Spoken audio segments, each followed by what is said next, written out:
et bonsoir ma chérie, j'espère que tu vas bien.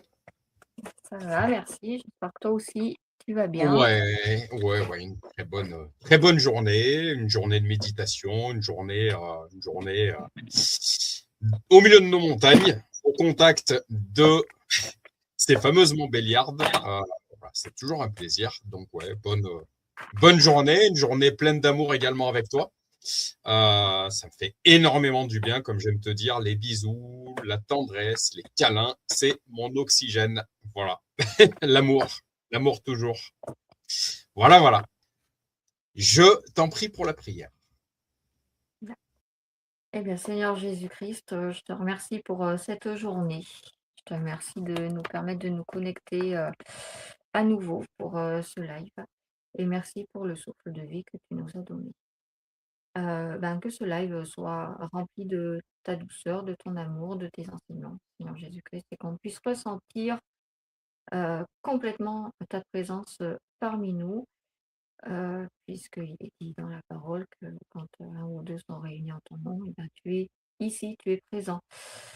Nous savons que tu seras là et que tu nous éclaireras, tu nous emmèneras sur le chemin de ta parole, de ta vérité, de tes enseignements. Je voulais te remercier donc pour cette journée où j'ai regardé quelques petits épisodes de la série de Chosen où j'ai appris à nouveau de belles choses. Voilà, tellement bien fait, Seigneur. Voilà, tu, euh, tu es tellement beau en fait. Voilà, ça fait vraiment ressortir toute la beauté de ta personne, je trouve. Et gloire à toi, Seigneur. Sinon, je te remets toute, la suite de cette semaine entre tes mains.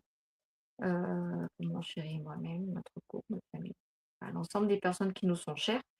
Et également, je te demanderai de bénir les personnes qui regarderont par la suite ce live. Dans ton saint nom, Seigneur Jésus-Christ, j'ai prié. Amen, amen. Eh bien, Seigneur Jésus, merci pour cette connexion supplémentaire que tu permets cette semaine. Voilà, je place ce live entre tes mains, vraiment qu'il soit empreint de ton amour, de ta bienveillance.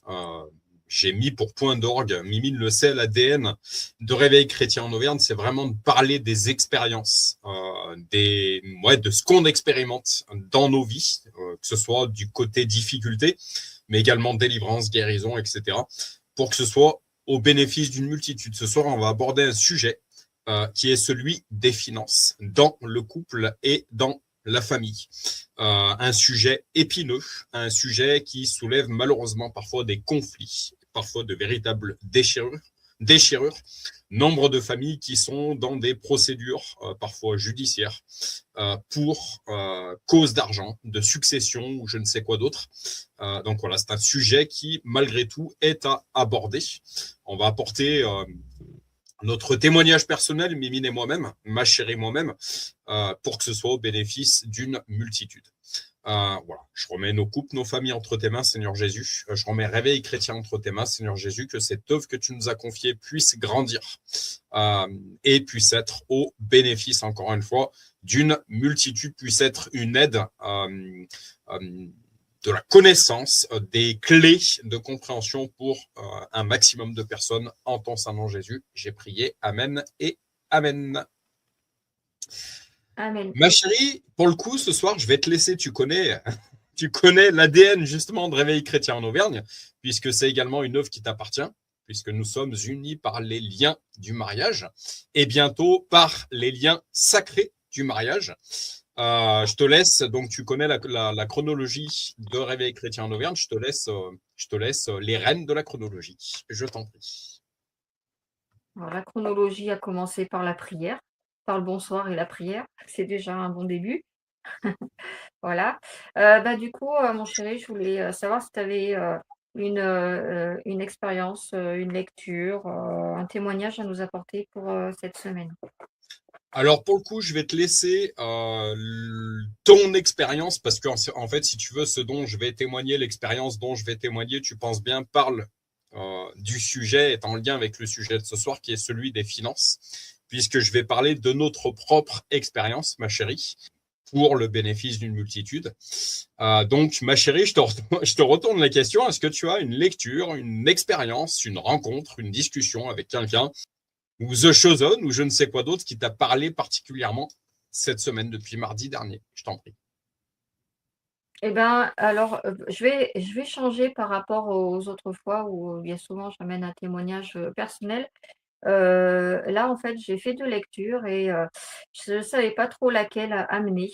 C'est des articles, hein, c'est pas très, très long donc ça te laissera tout le temps après pour, apporter ce que tu as apporté. Mais donc je me demandais lequel des 2 je prends et puis comme bien souvent tu me dis, d'emmener un petit peu un côté historique, un peu un côté, voilà comme ça, dans les lives et ben, c'est ce que je vais emmener aujourd'hui sur, la lecture que j'ai faite. Qui va aller dans le sens, du témoignage, et de l'expérience pour, donner foi à notre foi. Voilà, donner foi à la foi chrétienne et donc j'ai trouvé un article, de National Geographic, qui relate, quelques découvertes archéologiques qui ont été faites en 2025 qui ont remodelé, la compréhension de la Bible, voilà. Donc qui sont venus éclairer, qui sont venus apporter des compléments, des informations sur, la véracité des écrits. Voilà, donc je voulais lire cet article. Je te fais juste une petite parenthèse, ma chérie, pour le. En fait, je sais pas si tu as remarqué, en dessous de chaque vidéo, si tu vas voir les vidéos qui ont été travaillées, je mets un commentaire où en fait je mets document à l'appui. J'ai pour habitude de mettre les sources, enfin, à quel endroit j'ai trouvé ces informations, parce que voilà, c'est leur travail à eux, Mmh. c'est leurs sources, pour que je puisse les. Donc, je te demanderai de m'envoyer par mail en fait le lien pour que je puisse le mettre ensuite en dessous de la vidéo, pour les personnes qui chercheraient des informations supplémentaires, mais également par respect de ces personnes qui ont fait ce travail précisément. Je t'en prie, Voilà. ma chérie. Donc c'est un article de Kelly Faircloth, qui a été publié, assez récemment puisque c'était en début d'année 2026, le 7 janvier 2026, dans, le magazine National Geographic. National Geographic, ils ont un magazine, ils ont également des chaînes télé. Voilà. Donc le titre, de cet article est: «En 2025, ces découvertes archéologiques ont remodelé notre compréhension de la Bible». Donc je vais vous lire, cet article. De la découverte d'un jardin sous le Saint-Sépulcre à la révision de l'âge des manuscrits de la Mer Morte, ces études jettent une lumière nouvelle sur les récits de la Bible. En 2025, les découvertes bibliques de l'archéologie nous ont révélé un vaste monde interconnecté dont l'écho résonne à travers les millénaires, que ce soit par l'étude des textes ou les campagnes de fouilles. Dans l'église du Saint-Sépulcre, alors, l'église du Saint-Sépulcre, c'est un sanctuaire qui abrite, selon la tradition chrétienne, le lieu où aurait été déposé le corps de Jésus-Christ après sa mort. Donc, dans l'église du Saint-Sépulcre de Jérusalem, érigée, selon la Bible, sur le site de la crucifixion et de la sépulture du Christ, les fouilles actuellement menées continuent de livrer leurs secrets sur la probable géographie du site avant la construction de l'église au IVe siècle. Ailleurs, les archéologues nous ont offert une fenêtre sur la propagation du christianisme à travers le monde, avec la découverte de vestiges monastiques datant du 7e siècle dans le golfe Persique. D'autres recherches nous ont révélé les routes que saint Paul, l'apôtre, qui a répandu le christianisme à travers l'Empire romain, aurait pu emprunter au cours de sa mission. Parallèlement, le recours aux nouvelles technologies a permis d'approfondir notre compréhension des manuscrits de la Mer Morte et même d'éclairer d'un jour nouveau les routes commerciales tentaculaires qui pourraient expliquer les nombreuses mentions de l'ivoire dans l'Ancien Testament. Ensemble, ces découvertes et ces études apportent de solides arguments concernant la réalité matérielle des récits bibliques, allant même jusqu'à transformer notre perception de la Bible, du livre de foi au témoin de l'Ancien Monde. Alors, au niveau du Saint-Sépulcre, un jardin sous le Saint-Sépulcre.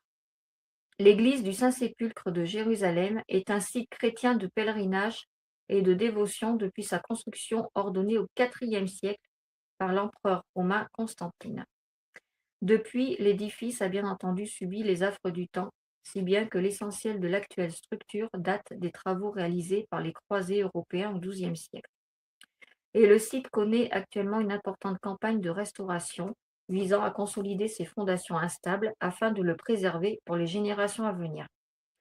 Cette nouvelle vague de travaux présente pour les archéologues une occasion rare et précieuse, celle de percer les plus anciens secrets du sanctuaire.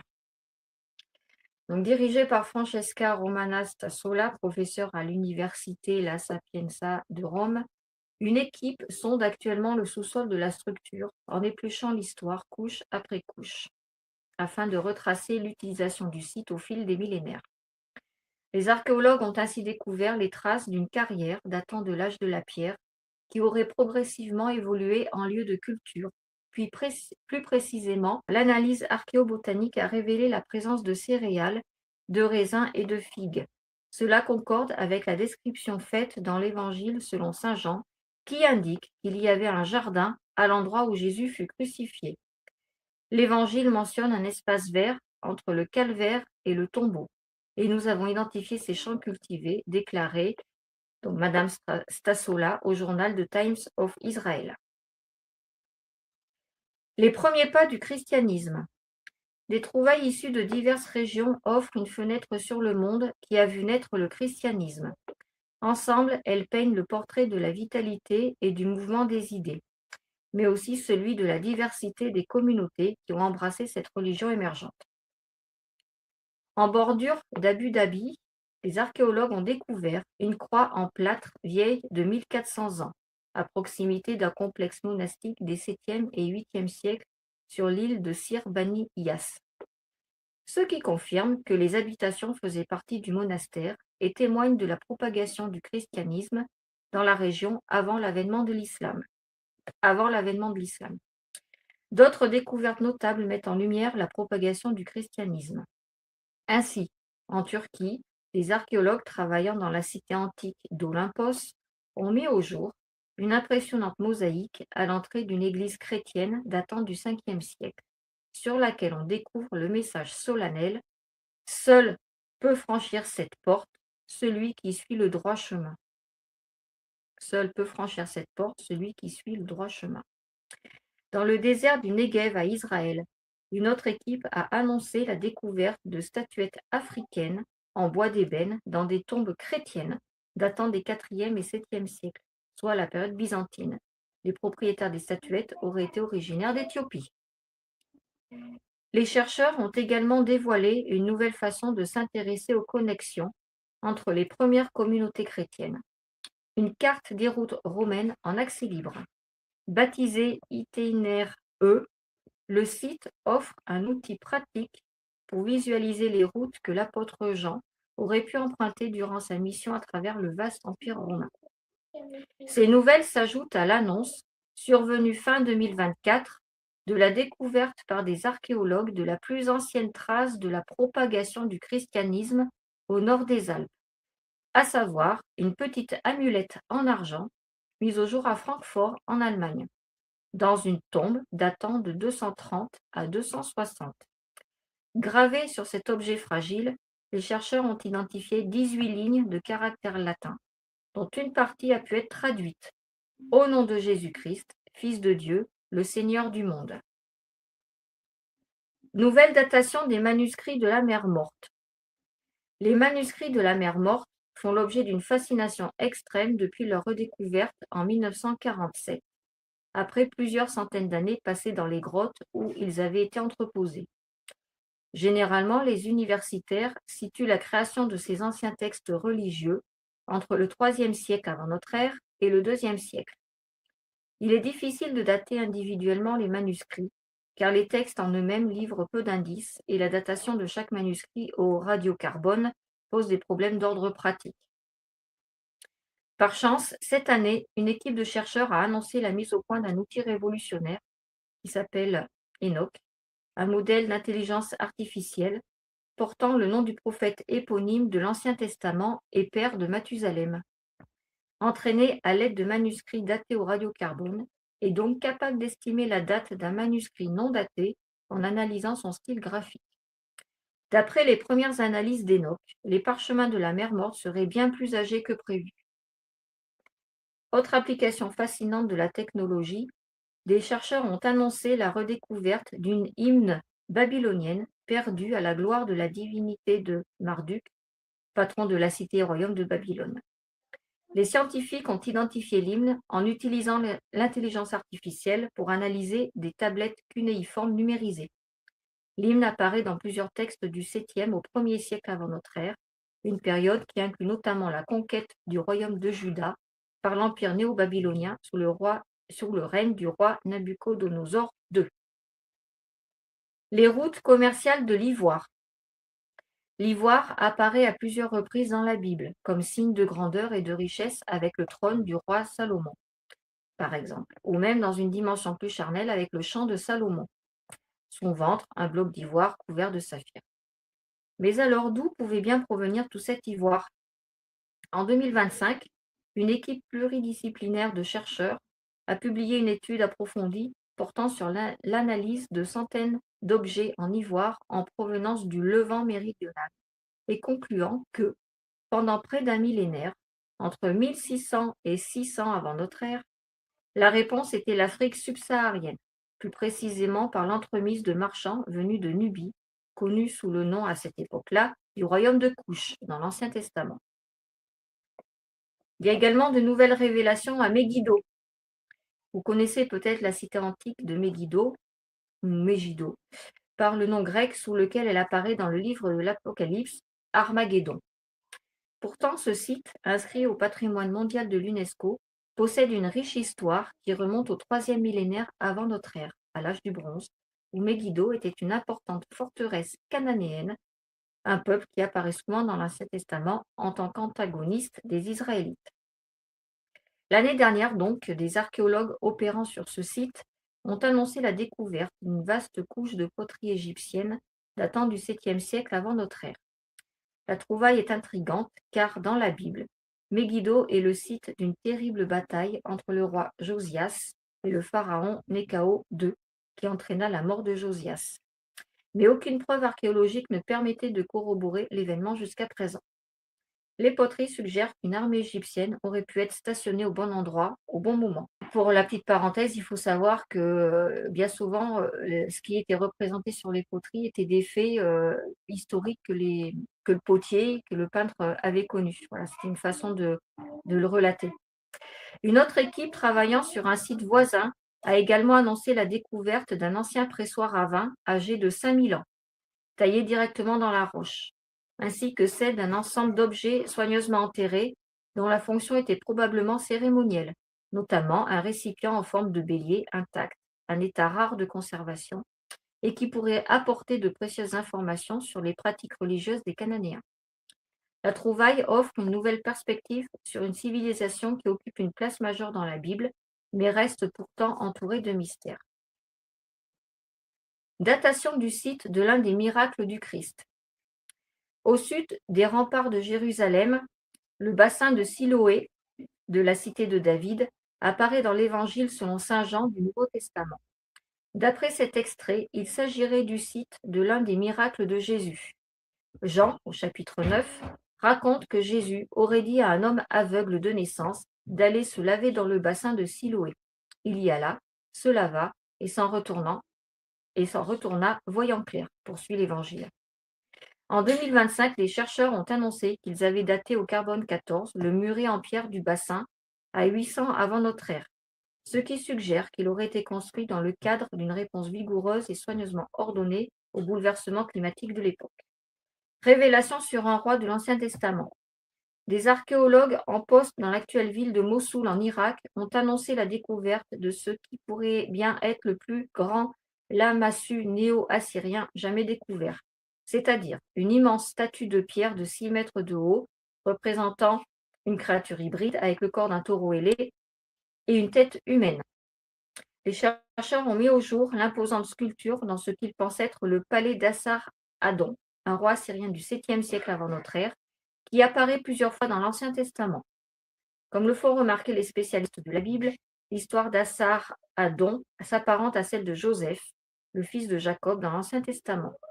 Tout comme Joseph, le roi assyrien était le fils favori de son père parmi les plus jeunes de sa fratrie, arraché à son foyer et plongé dans la misère avant de finalement devenir roi contre toute attente. La découverte du lamassu témoigne de l'incroyable richesse et de la toute-puissance à la disposition d'Assar-Adon, un élément majeur de sa biographie biblique. Et pour terminer, des inscriptions minuscules ont été découvertes mais fascinantes. Le vaste et puissant empire assyrien est évoqué à plusieurs reprises dans l'Ancien Testament, allant même jusqu'à réduire le royaume de Juda au statut d'État vassal.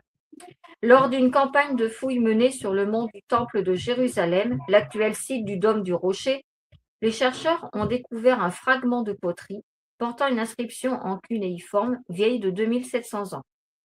Le fragment en question est en fait une bulla, c'est-à-dire un sceau royal apposé sur une lettre que le roi d'Assyrie aurait adressée à l'un des rois de Juda, probablement Ézéchias, Manassé ou Josias, et qui contenait un bref résumé du contenu de la lettre.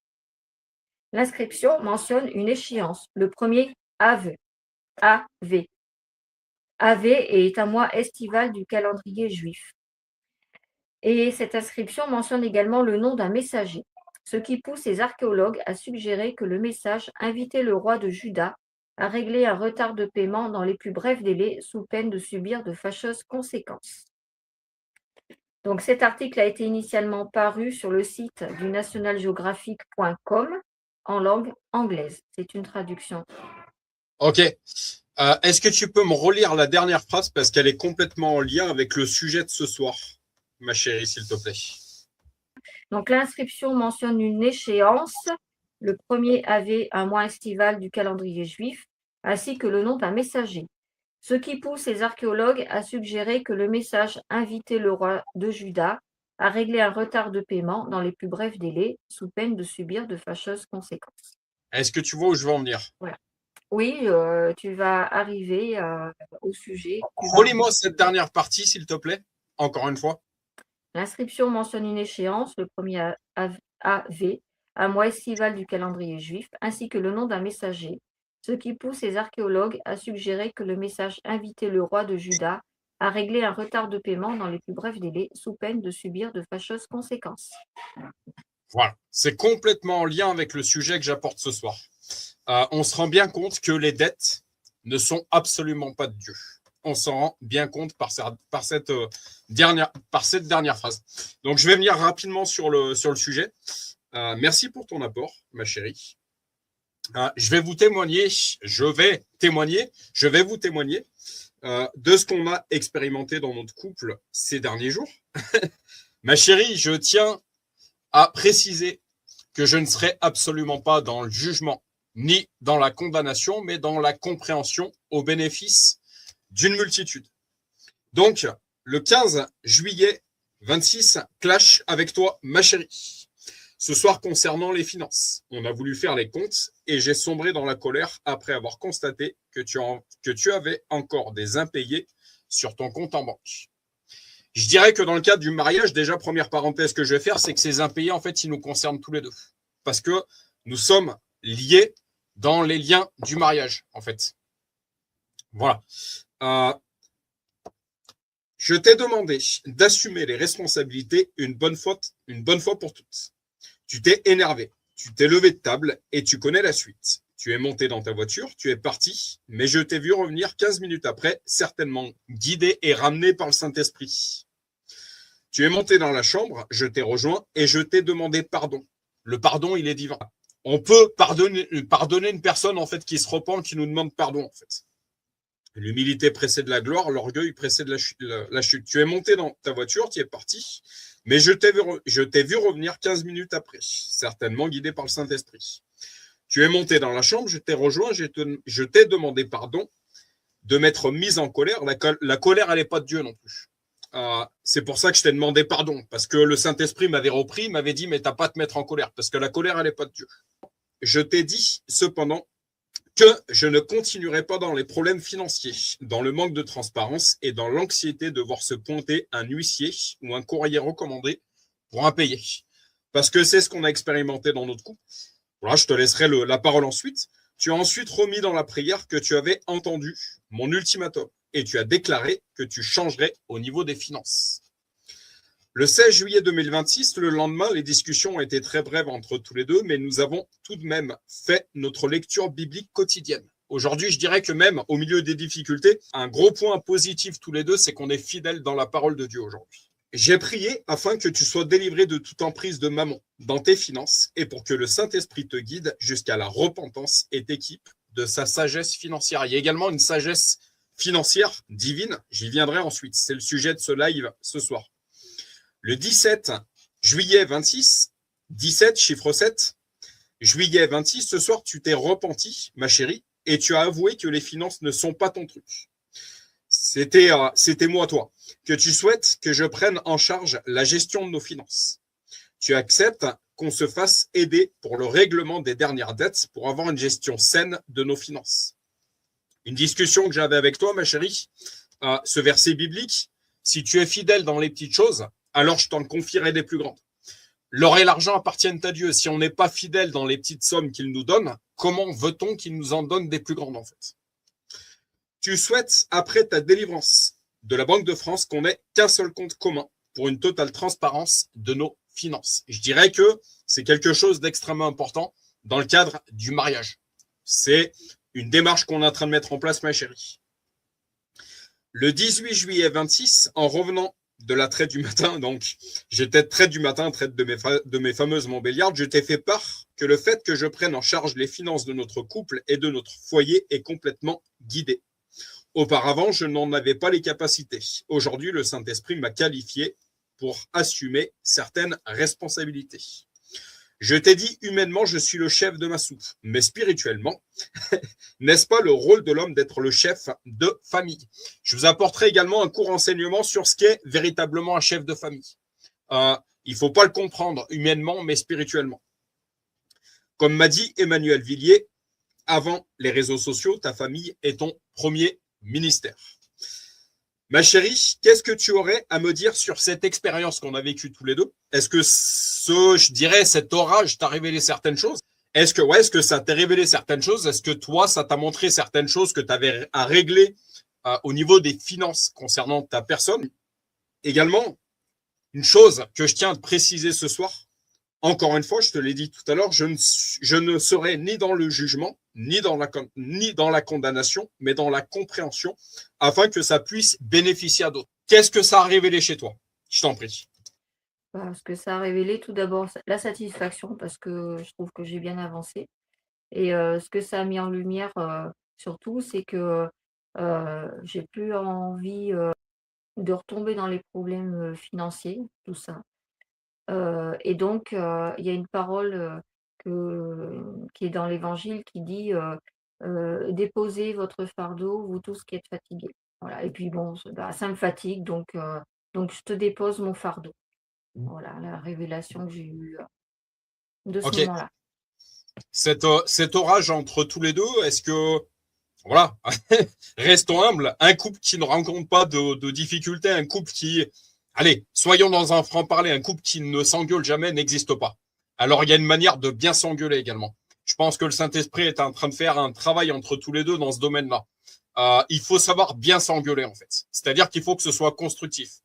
Est-ce que pour toi, cet orage, euh, quelque part, ça a été un stop? Est-ce que comment tu as vécu cette situation qu'on vient de traverser? Alors pour moi, ça n'a pas été un stop parce que le stop, ça fait depuis longtemps que je l'ai eu, puisque j'essaye d'être beaucoup plus rigoureuse depuis, longtemps.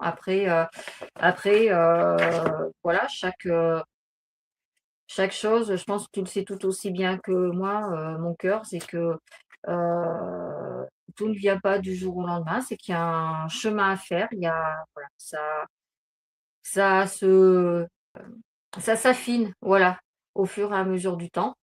Voilà. Après, je vais te dire que je l'ai mal vécu, oui, dans le sens où, je t'ai montré, les preuves que ça avait été réglé et en fait, il y a eu une incompréhension, entre nous qui, je pense qui n'avait pas lieu d'être et un orage finalement qui n'avait pas lieu d'être. Parce que quand, quand je t'ai dit que c'était, réglé, que ça avait été régularisé, j'étais tout à fait de bonne foi et je t'en ai montré la preuve et voilà, c'est me faire houspiller comme, je l'ai été, je l'ai mal vécu parce que, c'était injuste, tout simplement. Voilà Ok, comment je l'ai vécu. ok. La chose que j'amènerais, en fait, quel est l'objectif de l'adversaire, ma chérie, encore une fois? C'est justement de semer l'incompréhension. Moi, je te dirais de mon côté qu'aujourd'hui, je prends réellement conscience combien il est le père des menteurs, en fait. Euh, un couple qui sert Dieu est un couple qui dérange la partie adverse. C'est un couple où il y a des enjeux. Voilà. Voilà ce que je dirais de mon côté. Voilà la compréhension que je gagne de mon côté. Ça, c'est clair que le Saint-Esprit est venu me parler au milieu de tout ça. Ça, c'est sûr. Voilà. Je te dirais de mon côté que je suis dans une totale repentance parce qu'il y a eu tout un cheminement. Je veux vraiment qu'on reste sur ce sujet financier. Parce que voilà, ça servira à d'autres. Il y a eu tout un cheminement. Moi, je me suis remis en question sur plein de choses. Et je me repens parce que ma chérie, comme j'aime le témoigner au jour d'aujourd'hui, si ma femme était là, elle vous témoignerait de qui j'étais avant, en fait. Et j'ai dû me remettre sur mes deux guiboles et tu as assumé beaucoup de choses pendant de nombreuses années toute seule. Et là où je remercierai le Seigneur, là où je remercierai le Saint-Esprit, vraiment que ces propos te montrent justement mon humilité et que je suis pas dans le jugement, je suis pas dans la condamnation, mais plus dans l'envie d'apporter à d'autres. Aujourd'hui, je te dirais, je remercie le Seigneur, je remercie le Saint-Esprit parce qu'il me qualifie et me donne le, la force d'assumer certaines choses dont je n'étais pas capable il y a quelques années en arrière. Moi, je le vis de cette façon-là. Alors je viens d'entendre ce que tu viens de dire. C'est que je pense que justement, il y a un temps pour tout. Il y a un temps pour la reconstruction. Bon, bah, pendant qu'il y en a un qui se reconstruit, ben, c'est l'autre qui aide, qui soutient et je pense qu'en fait, il y a un cap qui se tourne et je suis à un passage de ma vie où j'ai plutôt envie de passer le relais parce que, j'ai passé des années et des années, des années de ma vie, à tenir, le bateau, on va dire ça comme ça, à tenir le bateau contre vents et marées et aujourd'hui, c'est plus mon rôle. C'est plus, voilà, c'est plus mon travail, c'est plus mon rôle donc voilà, il y a un passage de relais. Amen. Non, et puis discussion qu'on avait tous les deux, tu l'as toi-même reconnu, les finances, c'est pas mon truc. C'est tes mots. Les finances, c'est pas mon truc, les chiffres, c'est pas mon truc. Il y a plein de domaines, ma chérie. Comme j'aime te le dire aujourd'hui, tu es exceptionnel sur plein de choses, que le monde entende. Tu es exceptionnel sur plein de choses. Je suis reconnaissant à ton égard sur une multitude de choses, dans le nom de Jésus. Par contre, ben voilà, encore une fois, cette parabole des dons et des talents, ma chérie. Tu as des dons qui te sont particuliers, tu as des talents qui te sont particuliers. Il y en a d'autres et pas d'avoir l'humilité, ben non, c'est pas mon truc en fait. Euh, il y a des choses sur lesquelles je suis qualifié, comme j'aime te dire, je pense que le combat spirituel est l'une des choses, le réveil est l'une des choses sur lesquelles je suis à peu près bon, ma chérie. Il y a d'autres domaines, je ne les gère pas du tout. Je ne suis pas mécanicien pour un sou. Demande-moi d'ouvrir un capot de voiture, je ne sais absolument pas gérer un moteur de voiture. Euh, euh, le côté intendance que tu m'apportes, ma chérie, je l'ai absolument pas. Voilà. Et de savoir faire pot commun dans le cadre du mariage, ben, t'es bonne là-dessus, ma chérie. Tu es qualifiée, tu as ces dons-là. Par contre, cela, bah écoute, laisse-moi les parce que tu les as pas. Et de savoir, d'avoir l'humilité de reconnaître ça, eh ben, on fait pot commun. Et c'est la force du mariage, c'est la force du couple en fait. C'est la force de deux personnes en fait. Voilà, Et voilà, voilà. c'est la force de l'Église qui est, à cette image-là et Tout à fait. de toute façon, na qui qu'on soit, n'importe qui, on peut prendre n'importe quelle personne sur terre. Quiconque ne peut pas tout faire et ne sait pas tout faire. Voilà, il y a forcément des choses, des domaines dans lesquels c'est beaucoup plus compliqué, parce qu'il y a qu'une seule perfection, hein, et c'est pas nous qui l'avons. Alors on est parfait en Christ certes, mais on a cette nature humaine, charnelle qui fait que, voilà, on n'est pas capable de pouvoir tout faire et c'est très compliqué de savoir tout faire et de pouvoir tout faire parce que alors là, on n'en finit pas non plus, hein. Je pense que Cela dit, le but de la marche chrétienne, c'est justement de la crucifier, cette chair et cette nature humaine, et de faire Oui, naître cet homme fort. Voilà, oui, c'est ça certes, la marche chrétienne. mais l'homme fort, il aura des forces dans certains domaines. Parce que sinon, en fait, on aurait eu tous les mêmes dons, tous les mêmes talents. Et c'est ça la parabole des talents, c'est que chacun a sa spécificité aussi. Si, Tout à fait. si tout le monde avait les mêmes dons et les mêmes talents, où serait l'unité en fait? Ça serait pas de l'unité qu'il y aurait, mais ce serait des tensions, ça serait Tout à fait. de la Cela dit, séparation, des tout guerres. à fait. Voilà. Cela dit, qu'est-ce qui te gouverne, ta chair ou le Saint-Esprit? Plus tu marches avec Dieu, plus tu es. Enfin, je vais faire une courte parenthèse parce que là n'est pas le sujet ce soir et j'ai des choses à apporter. Mais au bout d'un moment, dans ta marche chrétienne, ça doit plus être ta chair en fait qui doit te guider. Ça doit plus être ta chair du tout, ni ta nature humaine en fait. Voilà. Je vais apporter un court enseignement sur ce qu'est véritablement un chef de famille. Parce que j'ai eu cette révélation de mon côté. Donc j'apporte un premier verset, car le mari est le chef de la femme. Il y a un saint ordre également. Car le mari est le chef de la femme, comme Christ est le chef de l'Église, qui est son corps et dont il est le sauveur. Éphésiens 5, 23. Être le chef de la femme, vous allez voir, ça ne veut pas dire femme, fais à manger et tais-toi. Pas du tout. Ce verset indique clairement qui doit être le chef de famille, selon le dessein de Dieu pour la famille. Mais nous nous trompons lorsque nous ne tenons pas compte de tous les aspects de la fonction de chef. Une tête ne peut pas fonctionner toute seule. Elle dépend autant du reste du corps que le corps dépend de la tête. Dieu prend soin de définir la fonction de chef en la comparant au Christ et à l'Église.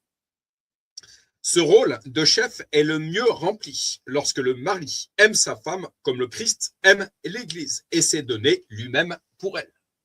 Donc en fait, un chef de famille, le rôle de chef de famille, c'est le rôle donc du mari, je répète. Donc le mari, qu'est-ce qu'il doit faire en tant que chef de famille? Il doit aimer sa femme comme le Christ aime l'Église et s'est donné lui-même pour elle. C'est-à-dire qu'un véritable mari selon Dieu se donne pour sa femme.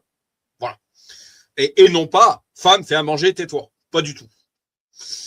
Éphésiens 5 suppose un couple marié avec le mari comme chef et la femme comme soutien. Les parents sages se mettent d'accord sur les règles et la discipline en présence des enfants. Quand maman, papa sont divisés, division, il n'y a plus de vision, donc quand ils sont divisés, alors les enfants sont divisés. Ça a des conséquences, tout ça. Les désaccords éventuels doivent être réglés à huis clos afin que les parents puissent présenter un front uni. Un front uni dans un seul et même esprit. C'est-à-dire que les réglages, on les fait dans les coulisses, tous les deux, et pas devant les enfants. Parce qu'il y a des conséquences à tout ça aussi. On va les discuter, ma chérie, puis on va trouver un commun accord qui nous convienne à tous les deux. Et ensuite, on va aller vers les enfants, on va leur dire comment ça se passe. Voilà. Unis dans un seul et même esprit, ne formant qu'une seule chair et non dans la division. Division égale deux visions. En ce qui concerne les enfants, un père et une mère qui travaillent ensemble sont les chefs de famille. Voici quelques principes relatifs à ce que signifie être le chef de famille. Le chef passe en premier. Le leadership divin est un leadership de serviteur. Je répète, le leadership divin est un leadership de serviteur. Si quelqu'un veut être le premier parmi vous, qu'il soit l'esclave de tous. Marc 10, 44. Le chef de famille doit être un modèle pour tous les autres. Si tu prétends être le leader spirituel de ta famille, alors sois d'abord un exemple. Voilà. S'il veut que la famille parle avec gentillesse et respect, il doit donner l'exemple. Si un mari veut que sa femme l'honore, il doit l'honorer. Le rôle de chef de famille n'est pas une dictature. Le chef de famille recherche la sagesse, prie pour résoudre des problèmes, puis donne gentiment des instructions au reste de la famille sur la direction à prendre. Je répète, donne gentiment des instructions au reste de la famille sur les directions à prendre.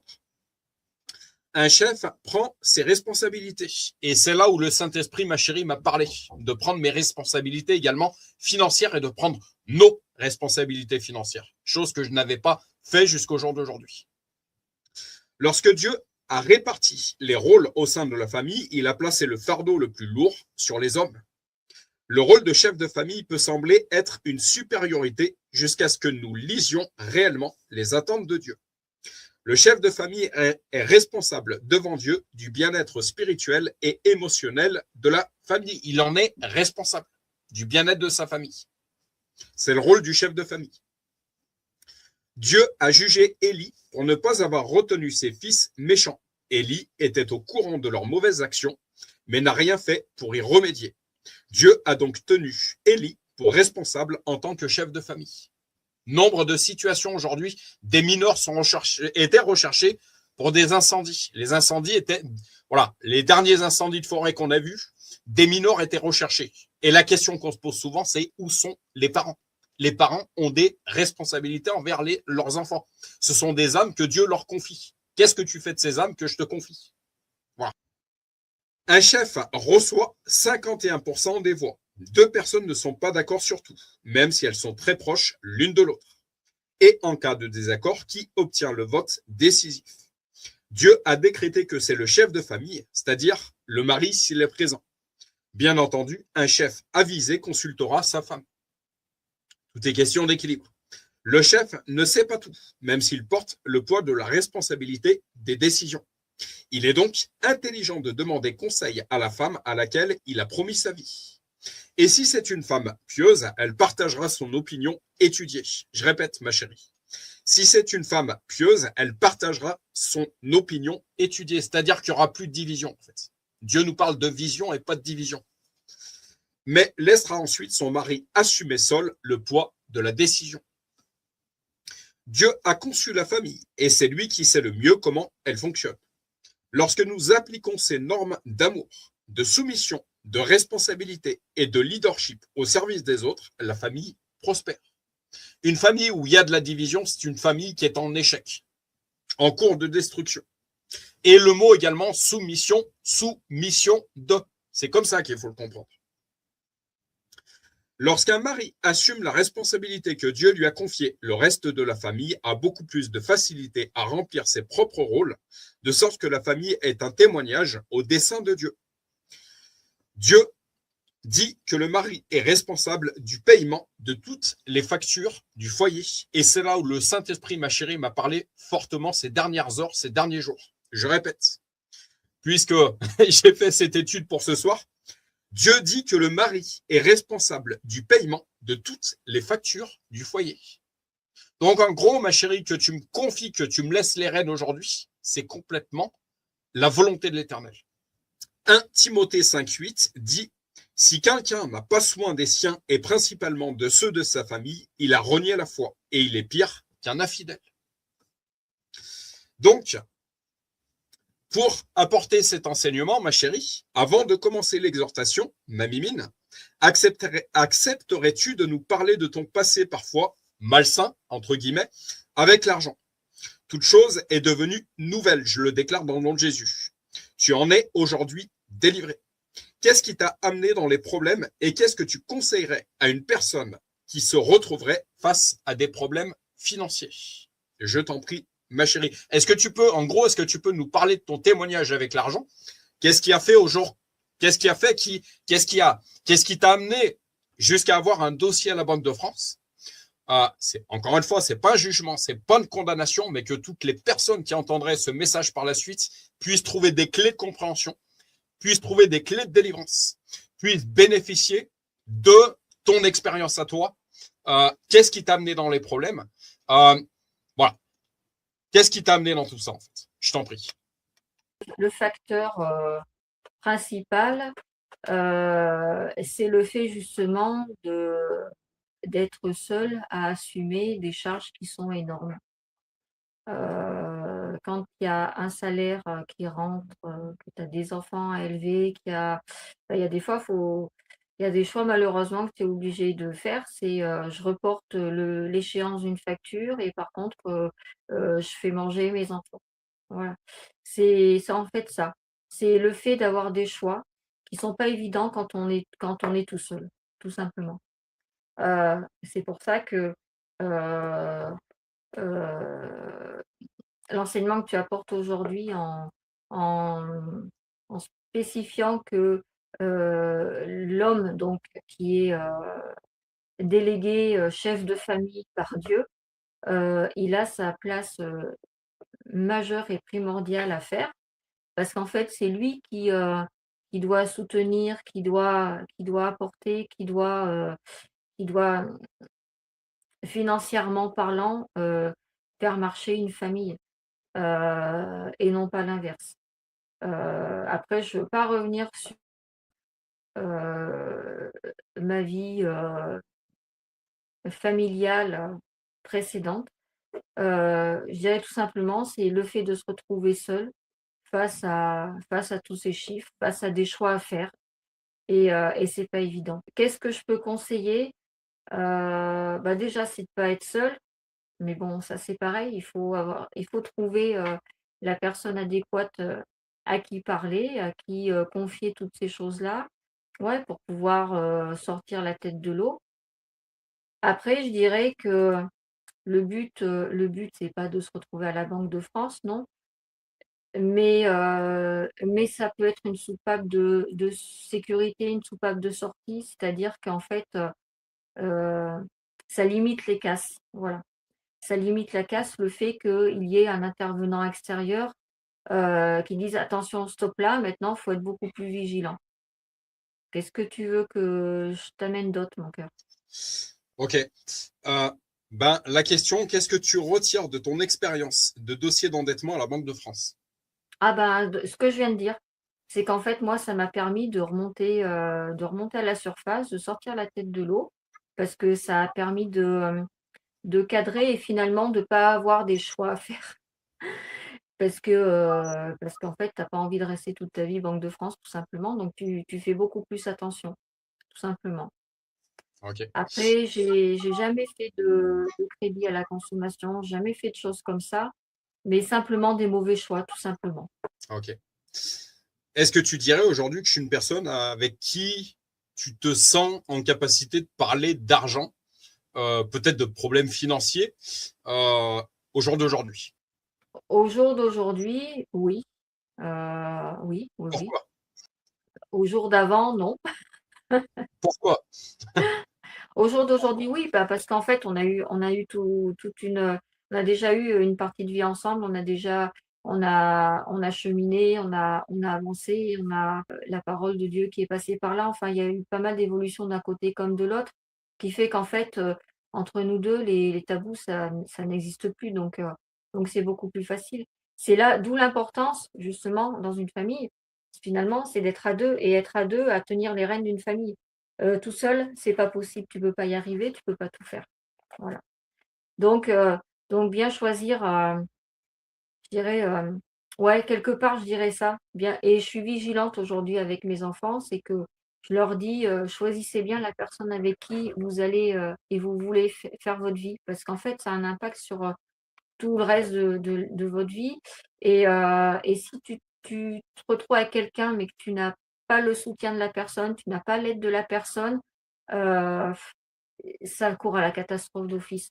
Une famille, c'est le modèle que Dieu a donné, hein, c'est l'homme et c'est la femme. Donc c'est 2 personnes qui, heu, qui ont chacun leur rôle bien précis, bien défini, mais qui vont, tous les 2 dans une seule marche. C'est la bonne conduite justement après d'une famille, voilà.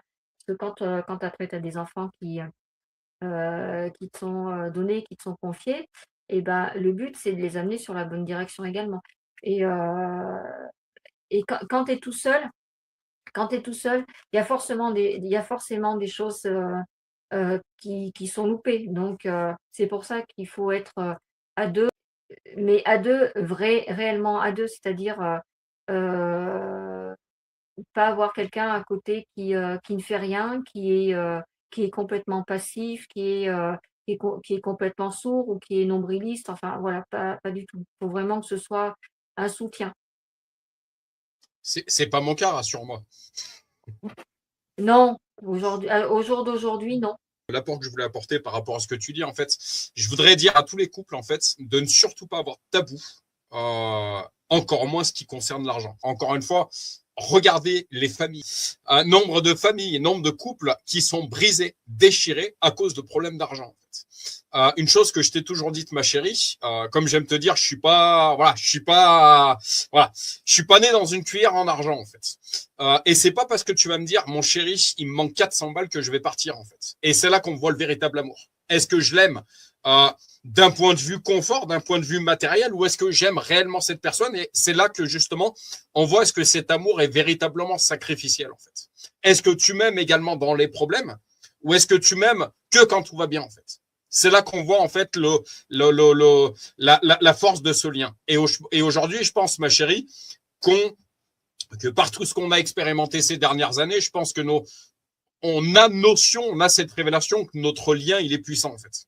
Je t'ai toujours dit, c'est pas parce que tu vas me dire que tu as une ardoise que je vais me barrer en fait. Je vais me barrer parce que ce qui me ferait fuir, je vais plus le dire comme ça, ce qui me ferait fuir, c'est le fait que tu me le dises pas, que je l'apprenne de façon à mes dépourvus, c'est-à-dire un huissier qui se pointe à la maison alors que je savais pas, un courrier recommandé qui se pointe à la maison alors que je savais pas, parce que ça, c'est ce qu'on appelle une trahison. Il vaut mieux aller voir votre moitié, lui dire, ben voilà, tout de suite, je suis dans la mouise. Est-ce que tu peux m'aider? Est-ce qu'on peut trouver des solutions ensemble? Parce que là, ça va consolider le couple. Le lien, ça va le renforcer, en fait. Ben, je te remercie parce que tu m'as dit les choses. C'est-à-dire que tu m'as dit la vérité. Tu ne m'as pas trahi. J'ai pas été trahi par un huissier qui s'est pointé à la maison alors que tu m'avais rien dit, en fait. J'ai pas été trahi par un courrier recommandé alors que tu m'avais rien dit. Que ça puisse te parler fortement, ma chérie. Il vaut mieux être dans la vérité. Il vaut mieux avouer les choses. Encore une fois, ce qu'on dit dans le milieu chrétien, c'est que tout ce qui est remis à la lumière fait reculer les ténèbres. Et si notre couple est suffisamment solide, puissant, soudé, alors on va trouver des solutions ensemble, tous les deux, unis dans un seul et même esprit. Et une chose que je te dirai aujourd'hui, je pense qu'aujourd'hui, tu diras, mon biquet, mon chéri, tu es un homme de foi. Tu es même devenu un combattant de la foi. Je vais aller jusque-là. C'est-à-dire que l'or et l'argent appartiennent à Dieu. Une chose que je te dis aujourd'hui, je connais mon Dieu, je connais suffisamment mon Dieu. Je sais qu'il va pourvoir. Je sais que tout lui appartient. Alors si tous les deux, on se lève dans la prière, si tous les deux, on remet les choses à la lumière, alors il va nous trouver des solutions. Voilà. Mais ne restez pas dans le silence. Ne restez pas dans la division, dans une certaine division dans le couple où on se dit pas, où on a tellement peur qu'on se dit pas les choses, ou etc.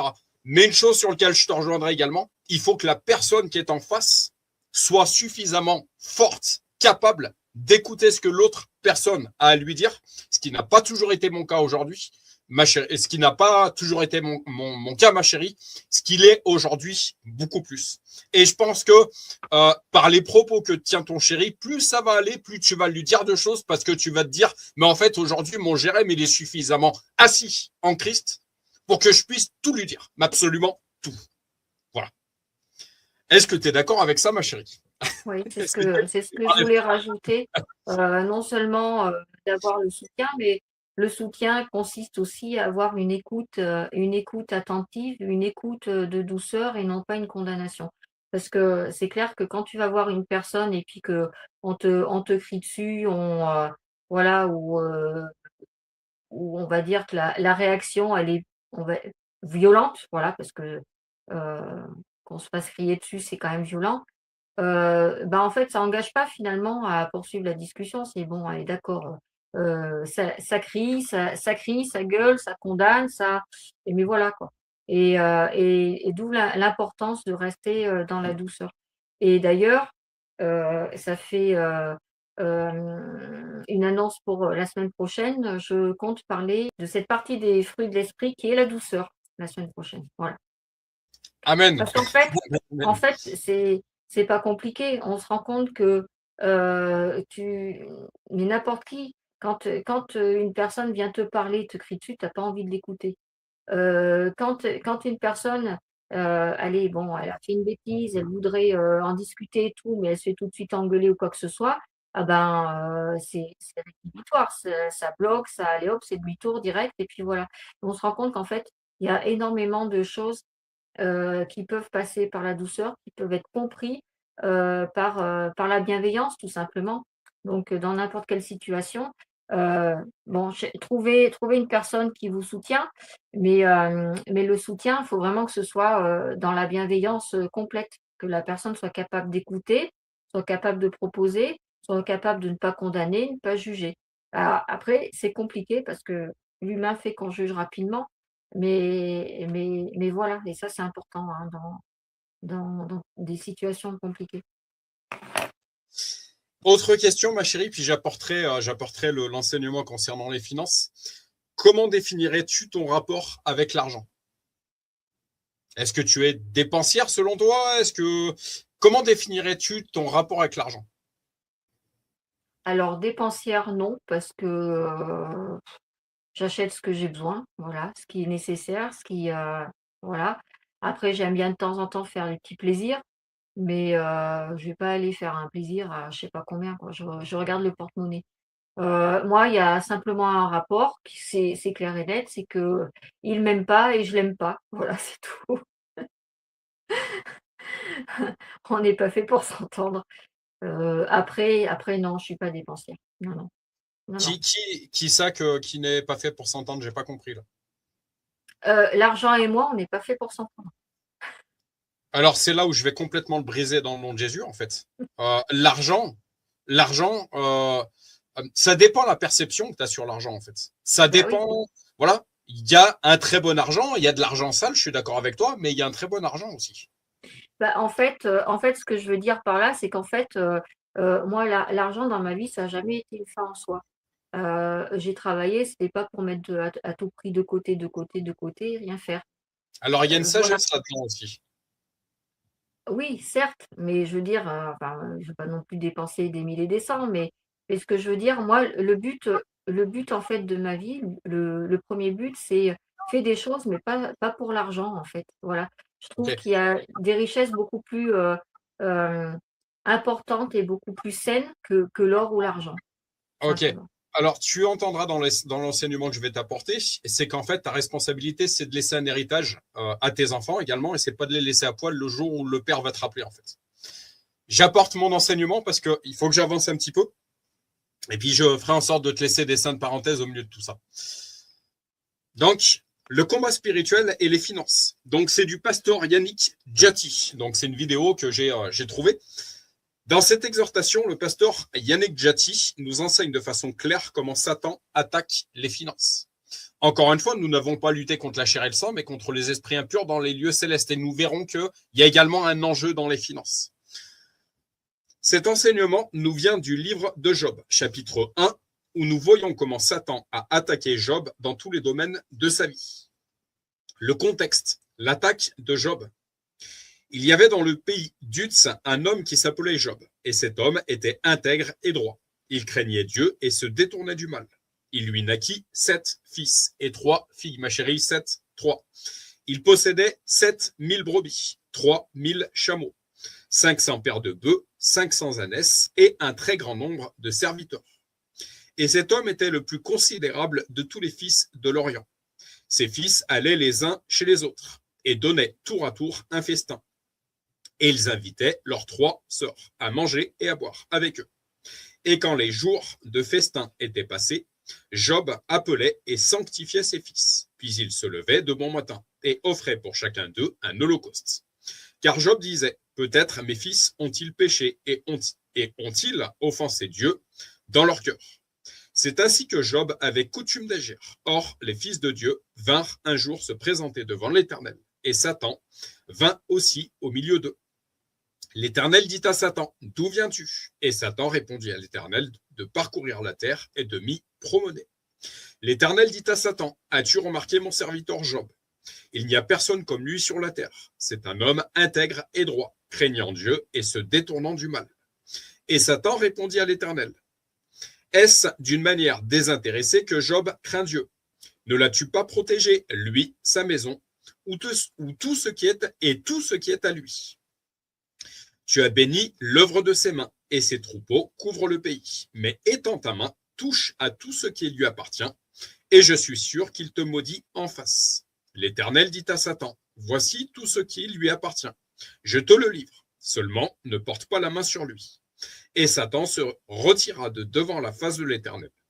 Un jour que les fils et les filles de Job mangeaient et buvaient du vin dans la maison de leur frère aîné, il arriva auprès de Job un messager qui dit: les bœufs labouraient et les ânesses passaient à côté d'eux. Des Sabéens se sont jetés dessus, les ont enlevés et ont passé les serviteurs au fil de l'épée. Et je me suis échappé, moi seul, pour t'en apporter la nouvelle.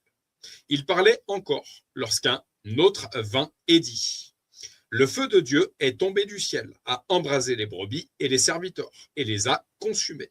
Et je me suis échappé, moi seul, pour t'en apporter la nouvelle. Il parlait encore lorsqu'un autre vint et dit: des Chaldéens, formés en 3 bandes, se sont jetés sur les chameaux et les ont enlevés, et ont passé les serviteurs au fil de l'épée. Et je me suis échappé, moi seul, pour t'en apporter la nouvelle. Il parlait encore lorsqu'un autre vint et dit: tes fils et tes filles mangeaient et buvaient du vin dans la maison de leur frère aîné. Et voici un grand vent est venu de l'autre côté du désert et a frappé contre les 4 coins de la maison. Elle s'est écroulée sur les jeunes gens et ils sont morts. Et je me suis échappé moi seul pour t'en apporter la nouvelle.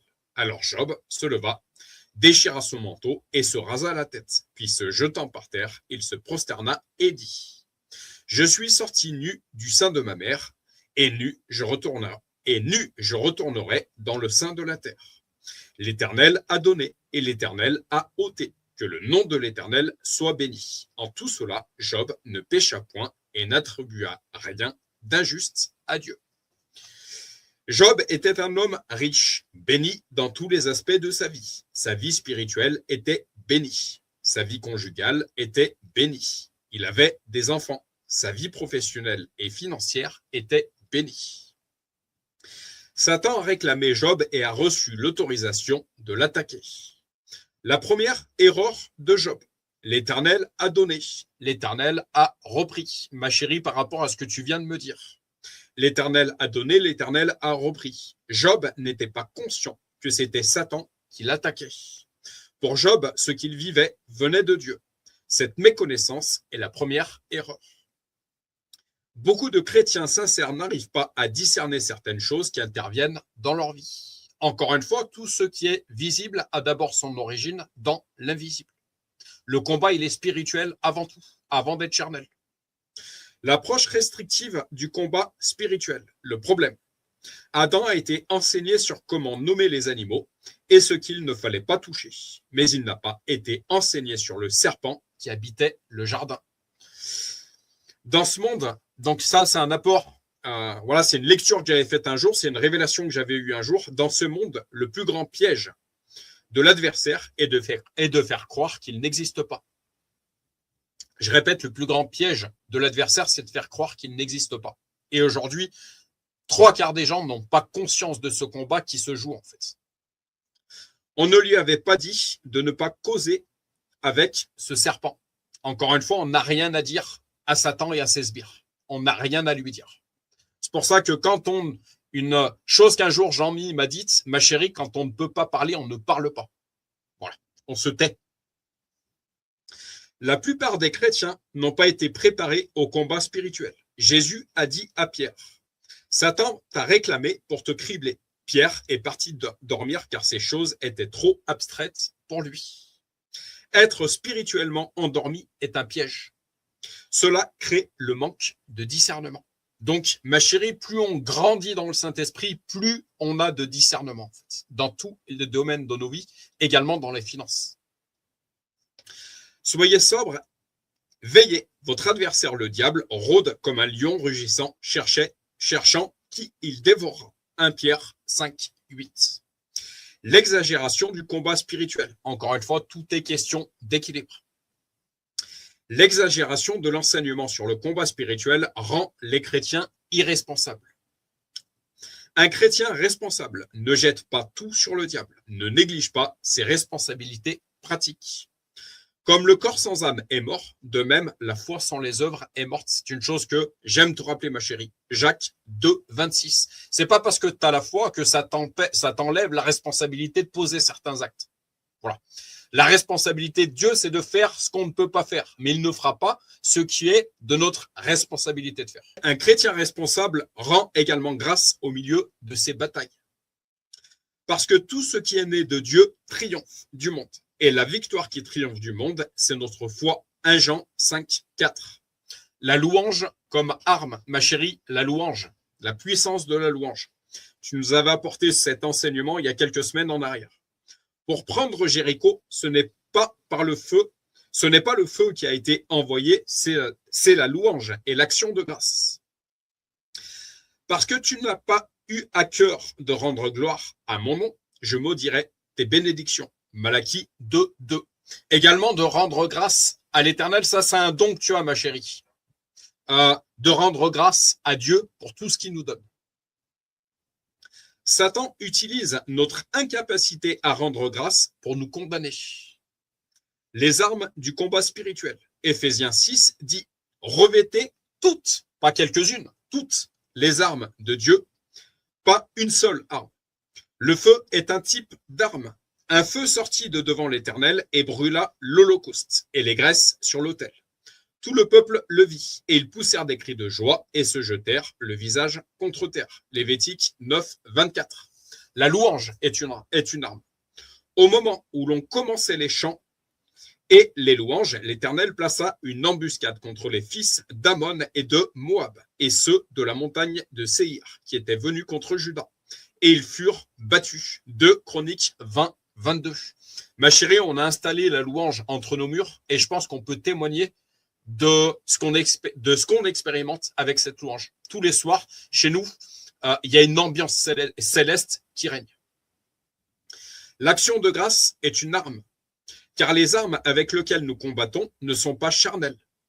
Elles ne sont pas charnelles, ma chérie, mais elles sont puissantes par la vertu de Dieu pour renverser des forteresses. Nous renversons les raisonnements et toute hauteur qui s'élève contre la connaissance de Dieu, et nous amenons toute pensée captive à l'obéissance de Christ. 2 Corinthiens 10, 4 et 5. La sainteté de vérité est une arme. Ma chérie, la sainteté de vérité est une arme. Qui est le père des menteurs? Satan. On a un Dieu de vérité. Mais vous, ce n'est pas ainsi que vous avez appris Christ, si du moins vous l'avez entendu, et si conformément à la vérité qui est en Jésus, c'est en lui que vous avez été instruits à vous dépouiller, eu égard à votre vie passée, du vieil homme qui se corrompt par les convoitises trompeuses. Chose que je te disais tout à l'heure, ma chérie. Notre travail en tant que chrétienne, chrétien, c'est de crucifier ce vieil homme, en fait, pour laisser place à ce nouvel homme, en fait, cet homme fort, à être renouvelé dans l'esprit de votre intelligence et à revêtir l'homme nouveau. Revêtir l'homme nouveau, ma chérie. Créé selon Dieu dans une justice, qui veut dire également justification, et une sainteté que produit la vérité. Le mensonge produit la destruction, le destructeur. La vérité produit la sainteté, la construction. Éphésiens 4, 20 à 24. Les 4 domaines d'attaque de Satan. Donc, les affaires, les finances, les enfants, le foyer, la santé. Je répète, les 4 domaines d'attaque de Satan. Les affaires, les finances, ma chérie. Les enfants, ma chérie. Le foyer, ma chérie. La santé, ma chérie. Voilà. Les 4 domaines sur lesquels on doit être très, très attentif.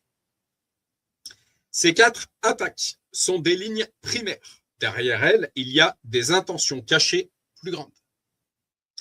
La stratégie de la guerre. Dans une guerre, on n'attaque pas directement le but final. On prend d'abord les chaînes de télévision. Donc, toutes ces publicités, ces appels à la consommation concernant les finances. On détruit les ponts. On coupe les lignes d'approvisionnement. Ma chérie, on coupe les lignes d'approvisionnement. De même, Satan attaque les finances pour atteindre quelque chose de plus grand. Ben oui, si on n'a pas l'argent en fait pour faire ceci ou cela, pour investir dans le royaume de Dieu, etc., ben il y a des conséquences à tout ça en fait. La femme de Job a dit « Maudit Dieu », ce qui montre que l'attaque financière visait à détruire la relation de Job avec Dieu. Je Répète, ce qui montre que l'attaque financière visait à détruire la relation de Job avec Dieu. Ma chérie, ces dernières heures, encore une fois, je te prêchais sur la puissance de l'offrande et de la dîme. Si Dieu, on lui donne 100, il est écrit dans sa parole qu'il nous rend au quintuple. Si on lui donne 100, si on investit 100 euros dans le royaume de Dieu, qu'est-ce qui va se passer? Il va nous donner 500 en fait. Dieu a du jeu. 3 vérités fondamentales sur les finances. La guerre commence par les finances. Ma chérie, la guerre commence par les finances. Toute personne qui veut faire la guerre commence par chercher des financements. Un char d'assaut coûte des millions de dollars. Un avion de combat coûte des milliards. Un sous-marin coûte des milliards. Les nations les plus riches sont celles qui vendent des armes. Je pense que dans les actualités du moment, on peut le vérifier. L'argent répond à tout. On prépare des repas pour s'amuser. Le vin rend la vie joyeuse et l'argent a réponse à tout. Ecclésiaste 10, 19. L'argent peut mettre en œuvre beaucoup de choses. Satan attaque les chrétiens en leur faisant croire que l'argent n'est pas important. Je répète, ma chérie. Satan attaque les chrétiens en leur faisant croire que l'argent n'est pas important. Un apport de ma part, en ce qui me concerne, je vous dirais que le vœu de pauvreté est une hérésie, comme l'est l'évangile de la prospérité. Tout est question d'équilibre. Absolument, tout est question d'équilibre. Tout est question d'équilibre. Cependant, comme je l'ai dit, il y a quelques jours, comme je te l'ai dit il y a quelques jours, ma chérie, notre Dieu n'est pas un Dieu pouilleux. Il est le roi des rois et tout lui appartient. On ne sert pas un Dieu pouilleux, en fait. Donc, on n'a pas à être dans des jeans troués, crades ou quoi que ce soit, en fait. Nous sommes les ambassadeurs de Dieu, en fait. Comment on veut donner envie aux gens du monde si on arrive pouilleux? Ils vont nous dire, mais c'est ça ton Dieu, en fait. J'en veux pas. J'en veux pas. On doit représenter, nous sommes ces ambassadeurs, nous devons représenter qui on sert, en fait. L'argent est à moi et l'or est à moi, dit l'Éternel des armées. Agé 2,8. Il est fort probable que l'expression l'argent a réponse à tout soit simplement l'expression d'une folie. Le proverbe mentionne la fête, le vin et les réjouissances ainsi que l'argent. Pour l'insensé, l'argent a réponse à tout. Donc, ma chérie, je suis d'accord avec toi. Encore une fois, tout est question d'équilibre. Il y a des gens qui ne voient que par l'argent. Ça les mène dans certains travers aussi. Voilà, tout est question d'équilibre. Pour l'insensé, l'argent a réponse à tout. En effet, la vie de l'insensé est circonscrite à la fête, à l'alcool et à l'argent. Nous voyons cette folie se manifester quotidiennement dans le monde. Il n'y a rien de nouveau sous le soleil. Il est malheureusement vrai que l'argent semble être la réponse à tout dans notre monde. Mais la sagesse décrète jusqu'au roi que la poursuite des richesses mène au malheur. Mais ceux qui veulent s'enrichir tombent dans la tentation, dans le piège et dans beaucoup de désirs insensés et pernicieux qui plongent les hommes dans la ruine et la perdition. Car l'amour de l'argent est une racine de tous les maux. Et quelques-uns, en étant possédés, se sont égarés loin de la foi et se sont jetés eux-mêmes dans bien des tourments. 1 Timothée 6, 9 à 10. Je te témoignerai de mon côté, ma chérie, l'esprit me l'apporte en même temps. Je pense que si on fait pot commun tous les deux, tu sais que ton Jérém, il est beaucoup plus carré dans tout ce qui est finance. Je ne vais pas les dépenser de l'argent que j'ai pas, en fait. Ces crédits à la consommation, ils peuvent bien marceler. J'en ai rien à secouer, en fait. Ils n'ont pas en prise sur moi, en fait. Voilà, cette société de consommation, comme tu le sais très bien, ma Mimine, je suis un anticapitaliste vétéré. Ce capitalisme, en fait, cette société de consommation n'a aucune emprise sur moi, en fait. La plupart des gens ne voient qu'à leur voiture. J'en ai rien à secouer, en fait. Moi, tant qu'elle a 4 roues, un volant, je vais pas aller me ruiner, en fait, parce qu'il faut que j'ai une voiture qui soit plus grosse que celle de mon voisin, en fait. Voilà.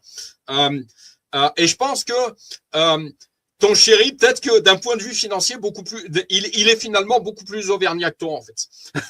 Voilà, un petit peu d'humour au milieu de tout ça. Mais je pense que si on fait pot commun, je te dirais que ton côté, ma chérie, tu as ce don de libéralité dont nous parle l'Évangile qui est beaucoup plus développé de ton côté. De mon côté, je pense que j'ai une certaine sagesse financière. Si on fait pot commun, je pense qu'on tombe dans le bon équilibre tous les deux. Voilà. Tous les problèmes ne peuvent pas être résolus par l'argent. En fin de compte, Mammon est un maître dur à la tâche. Et seul un fou dirait, l'argent a réponse à tout.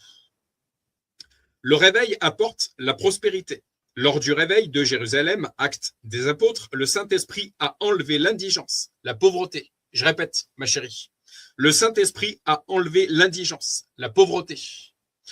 De la poussière, il retire le pauvre. Du fumier, il relève l'indigent pour les faire asseoir avec les grands. Et il leur donne en partage un trône de gloire. Car à l'Éternel sont les colonnes de la terre, et c'est sur elles qu'il a posé le monde. 1 Samuel 2, 8. Tout le monde prospérait. Donc, lors du réveil, à Jérusalem, acte des apôtres, tout le monde prospérait. Il n'y avait plus de pauvres dans l'Église. L'abondance est une manifestation du Saint-Esprit. Ma chérie, je le répète pour toi, l'abondance est une manifestation du Saint-Esprit, que ce soit un encouragement en ce qui te concerne, ma chérie. De t'enraciner toujours plus dans cette bonne nouvelle, également financière. Le voleur, le diable, ne vient que pour voler, égorger et détruire. Moi, je suis venu afin que les brebis aient la vie et qu'elle l'ait en abondance. Pas un petit peu, en abondance. Jean 10, 10. Nous avons donc dans ce verset la notion que c'est le diable qui dérobe les finances et que c'est Dieu qui donne en abondance. L'or et l'argent appartiennent à Dieu, encore une fois. Dieu peut vous combler de toutes ses grâces, afin que vous possédiez toujours à tout point de vue de quoi satisfaire à tous vos besoins et que vous ayez encore en abondance. C'est-à-dire qu'il nous donne, mais il nous donne encore par-dessus en abondance. Pour toute œuvre bonne. 2 Corinthiens 9, 8. Aux riches de ce monde ordonne de ne pas être orgueilleux et de ne pas mettre leur espérance dans des richesses incertaines, mais dans le Dieu vivant, qui nous donne tout avec abondance, pour que nous en jouissions. 1 Timothée 6, 17. Donc, si vous voulez prospérer financièrement, reconnaissez Jésus comme votre Seigneur et Sauveur. L'attaque de Satan dans le désert, la tentation de Jésus. Si tu es le Fils de Dieu, change cette pierre en pain. Luc 4, 3. Jésus avait faim. C'est cette faiblesse que Satan a exploitée. C'est clair que quand on crève la dalle, alors on est capable de tout, mais pas que de sagesse. Si Jésus n'avait pas eu faim, ce démon n'aurait pas pu lui parler. Les démons s'approchent de nous en fonction de notre niveau social, de notre santé spirituelle et de notre santé financière. Je le répète. Les démons s'approchent de nous en fonction de notre niveau social, de notre santé spirituelle et de notre santé financière. C'est-à-dire que si on est dans un niveau social plutôt confortable, alors ça va bien se passer. De notre santé spirituelle, si on n'est pas assez enraciné en Christ, si on est dans une période de désert, alors il risque d'y avoir des conséquences fâcheuses. Et de notre santé financière, il y a ce qu'on appelle la tentation. Financièrement, tout de suite, c'est compliqué. Faire attention aux tentations, justement. Crédit à la consommation ou crédit pour rembourser les crédits, parce que ça existe aussi. On a des sociétés qui nous proposent des crédits pour rembourser les crédits, des crédits, des crédits, des crédits. Voilà. Mais est-ce que ce monde a encore du bon sens? Voilà. Attention et preuve de discernement, encore une fois. Le lien entre pauvreté et vulnérabilité. La plupart des gens qui sont prêts à maudire Dieu sont ceux qui ne mangent pas. Le fait de ne pas être établi financièrement te rend faible. Attention à la tentation, encore une fois. Le fait de ne pas prospérer t'expose à beaucoup de choses. Tentation, compromis, mauvais pacte, etc. Argent sale aussi. Jésus lui dit, il est aussi écrit, tu ne tenteras point le Seigneur ton Dieu. Le diable le transporta encore sur une montagne très élevée, lui montra tous les royaumes du monde et leur gloire, passagère, éphémère, entre parenthèses, et lui dit, je te donnerai toutes ces choses si tu te prosternes et m'adores. Matthieu 4, 7 à 9.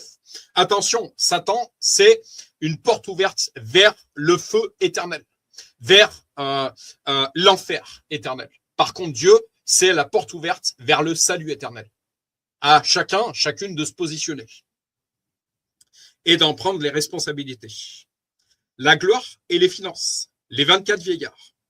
Les 24 anciens représentent les 12 tribus d'Israël et les 12 apôtres. Ils représentent tous ceux qui ont vaincu parce qu'ils se sont maintenus fidèles, tant sous l'ancienne comme sous la nouvelle alliance. Leur adoration consistait à jeter leur couronne. On n'adore pas sans couronne. Et on a ce qui s'est passé il n'y a pas longtemps, le coronavirus. Voilà, pas de hasard ici-bas. C'était une petite parenthèse. Il faut donc être couronné par le roi des rois. Les 24 vieillards se prosternent devant celui qui est assis sur le trône, et ils adorent celui qui vit au siècle des siècles. Et ils jettent leur couronne devant le trône en disant, « Tu es digne, notre Seigneur et notre Dieu, de recevoir la gloire et l'honneur et la puissance, car tu as créé toutes choses. Et c'est par ta volonté qu'elles existent et qu'elles ont été créées. » Apocalypse 4, 10 à 11. Ce que tu es devenu prouve ce que ton Dieu est. Je répète, ce que tu es devenu prouve ce que ton Dieu est. Ta pauvreté ne glorifie pas le Seigneur. Je répète, ta pauvreté ne glorifie pas le Seigneur. Ta médiocrité ne glorifie pas le Seigneur. Ton manque ne glorifie pas le Seigneur. Après avoir ainsi parlé, Jésus leva les yeux au ciel et dit, « Père, l'heure est venue. Glorifie ton Fils, afin que ton Fils te glorifie. » Jean 17, 1. On ne glorifie pas Dieu d'une gloire qu'on n'a pas. La gloire est la richesse. Dans la gloire, il y a la richesse. Ma chérie, dans la gloire, il y a la richesse. Dans sa droite, entre parenthèses, à Dieu est une longue vie. Dans sa gauche, la richesse et la gloire. Proverbe 3,16.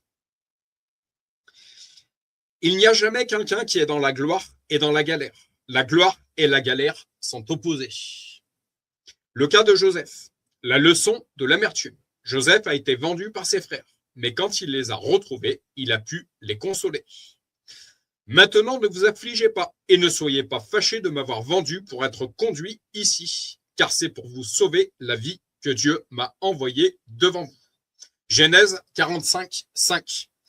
On a ce verset biblique, ma chérie, dans les temps actuels, encore une fois, un signe des temps en 2026, où ce verset biblique honore ton père et ta mère. Si tu veux prolonger le nombre de tes jours ici-bas, je pense que dans la mission qui t'est confiée, tu constates également certaines choses où certains enfants n'honorent même plus leur père et leur mère.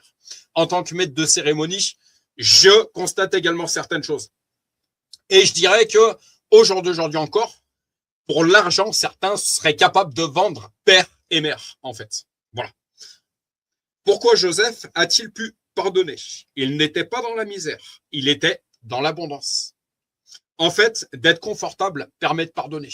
Par contre, d'être dans des situations inconfortables peut avoir des issues catastrophiques. Si Joseph avait été en prison quand il a revu ses frères, il aurait été rempli d'amertume. La prospérité comme protection. Prospérer et réussir te protège de la frustration. Quand on est frustré, également, c'est des portes ouvertes sur des choses qui ne sont pas bonnes. La gloire est une armure. Être en haut te préserve de l'amertume. Les standards de Dieu pour la juste prospérité, parce qu'il y a une mauvaise prospérité, mais il y a une juste prospérité également.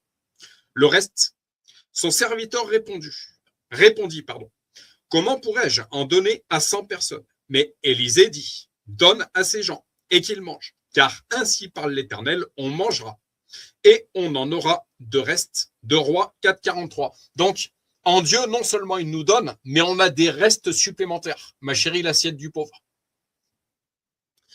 Dans la pensée de Dieu, ce qu'il donne ne suffit pas. Il crée du reste. C'est-à-dire que non seulement on a ce dont on a besoin, mais on a plus en fait. Voilà.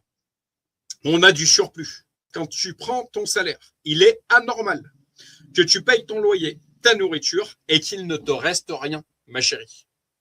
C'est pas normal. Le problème n'est pas ton salaire, c'est ta mentalité. Le problème n'est pas ton salaire, c'est ta mentalité. Ma prière, le temps est venu pour toi d'avoir du reste. Être le numéro 1. Job était le personnage le plus important des régions de l'Est du Jourdain. Il possédait 7000 brebis, 3000 chameaux, 500 paires de bœufs, 500 ânesses et un très grand nombre de serviteurs. Et cet homme était le plus considérable de tous les fils de l'Orient. Job 1, 3. Job était numéro 1 dans les enfants, 7 fils et 3 filles. Les troupeaux de moutons, 7000. Les chameaux, 1000. Les bœufs, 500 paires. Les ânesses, 500. Quand Dieu entre en alliance avec toi, il fait de toi le numéro 1 dans ton domaine. Je ferai de vous la tête et non la queue. La diversification. Job avait plusieurs industries. Transport. Donc, ma chérie, il me semble que tu es dans un certain cheminement concernant les différentes missions qui te seraient confiées. La diversification. Job avait plusieurs industries. Transport. Chameau, ânesse. Construction.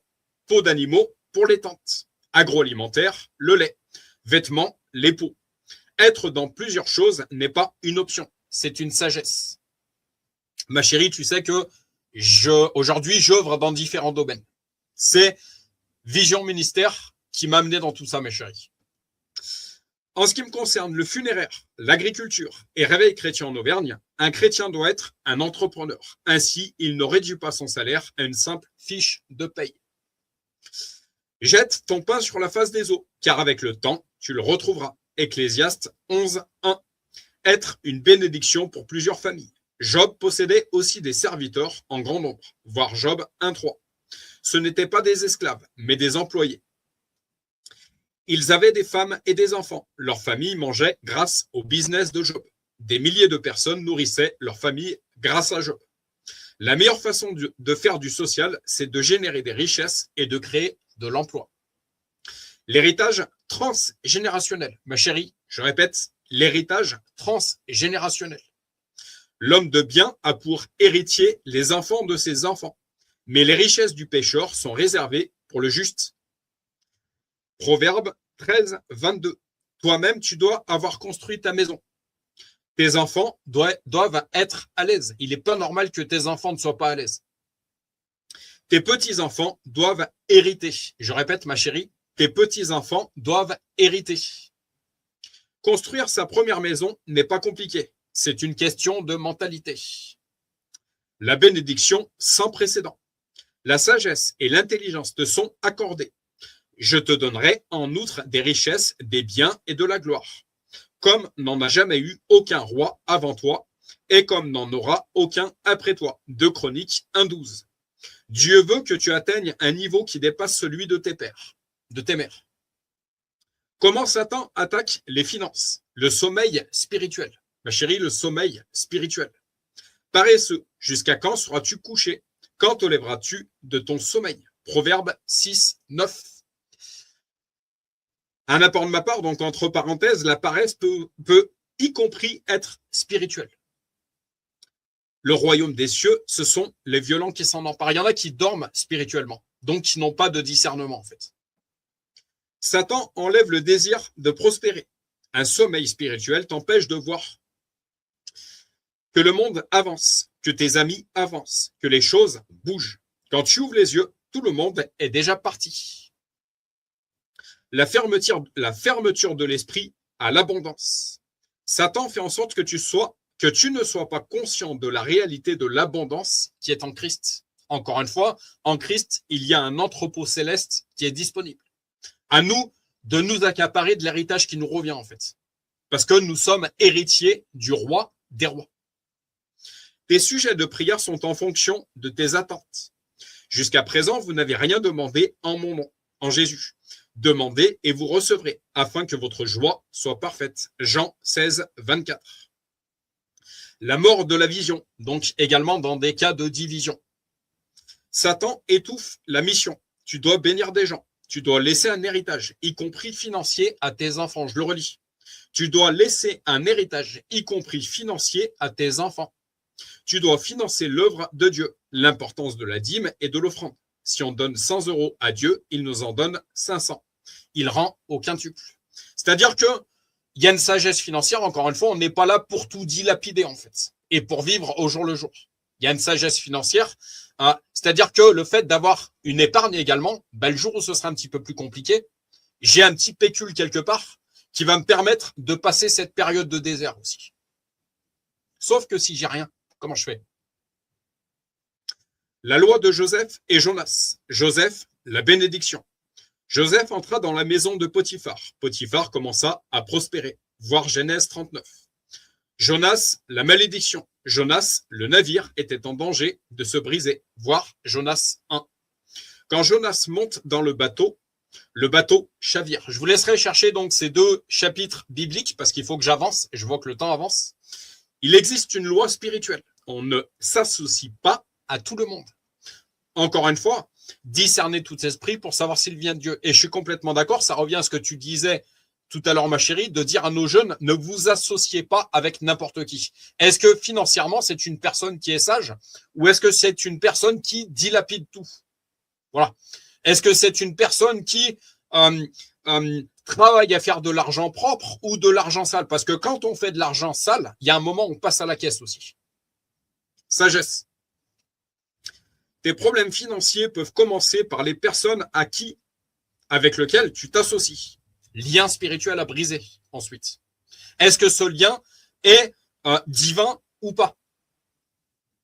La bénédiction de la main. Parce que si on est marié avec une femme qui dilapide toutes les économies ou avec un mari qui dilapide toutes les économies, mais comment on va faire en fait? Je pense que la Banque de France, dans ce cas-là, on va rapidement faire appel en fait. Et je brise tout ça dans le nom de Jésus. La bénédiction de la main.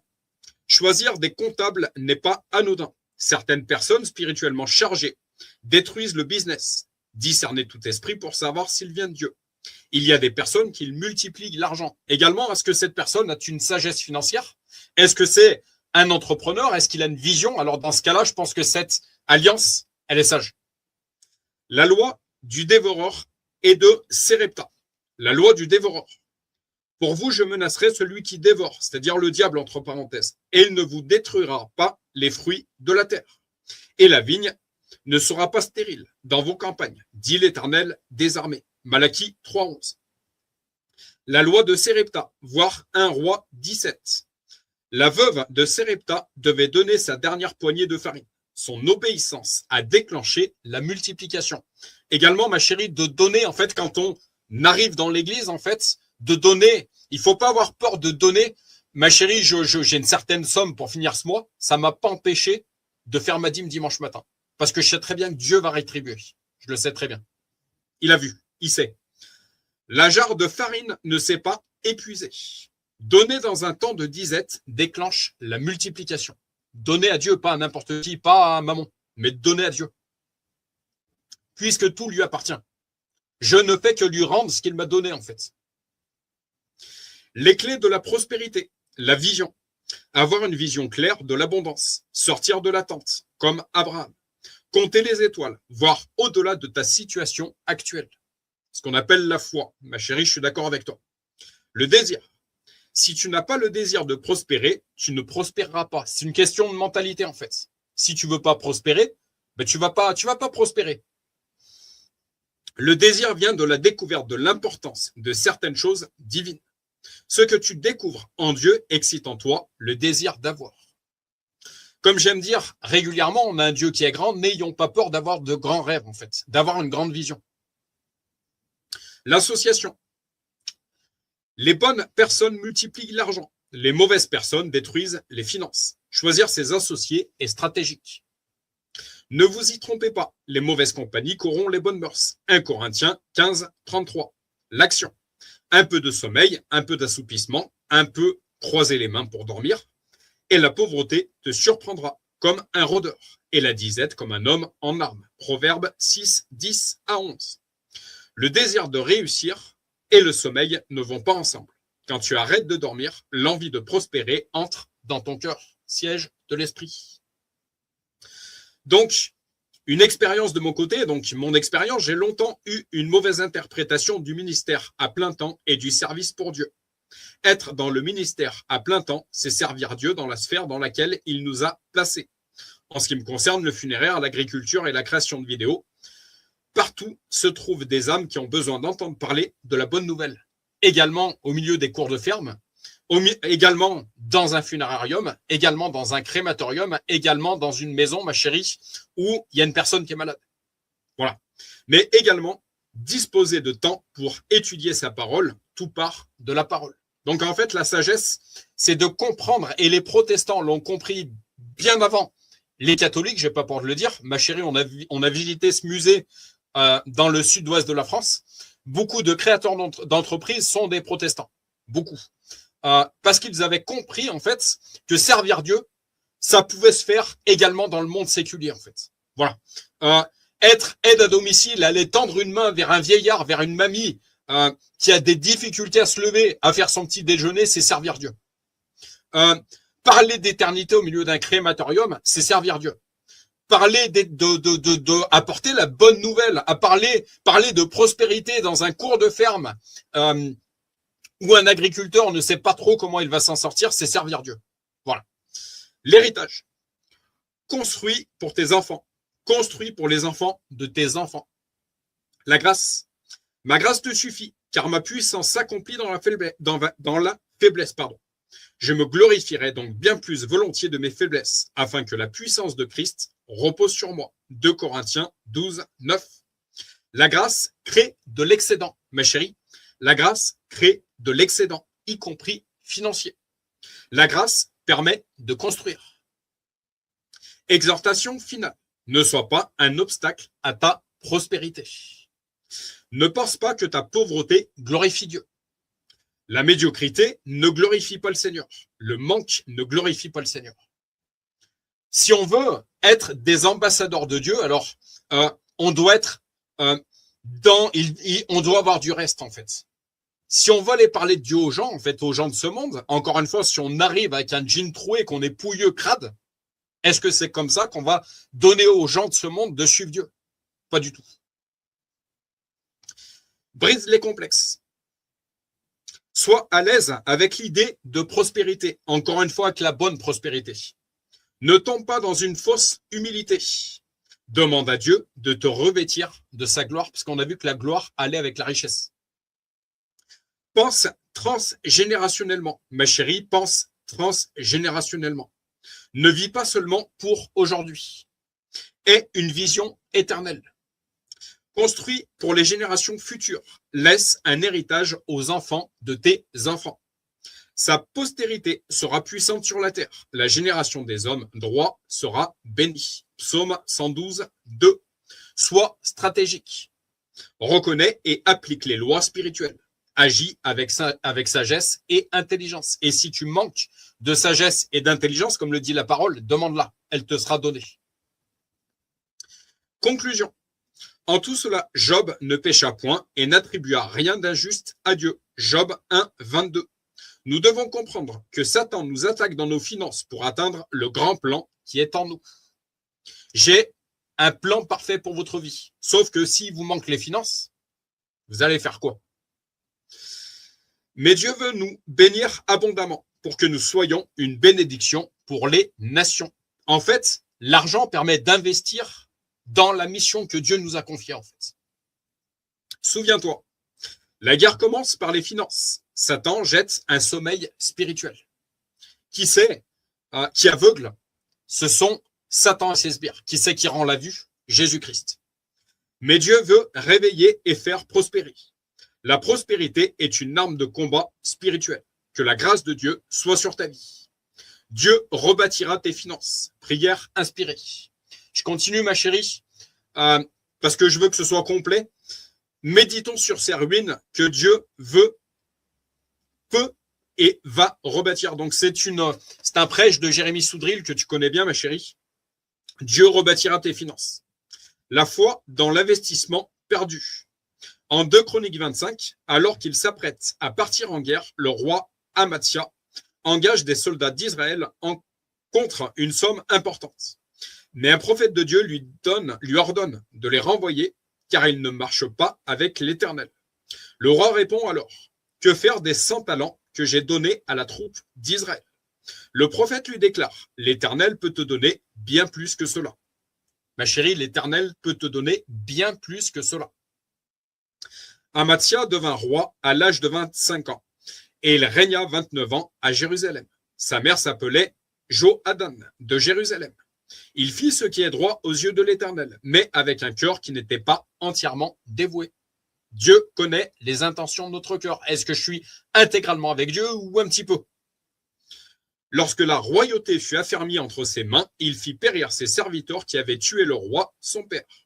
Mais il ne fit pas mourir leur fils, car il agit selon ce qui est écrit dans la loi, dans le livre de Moïse, où l'Éternel donne ce commandement.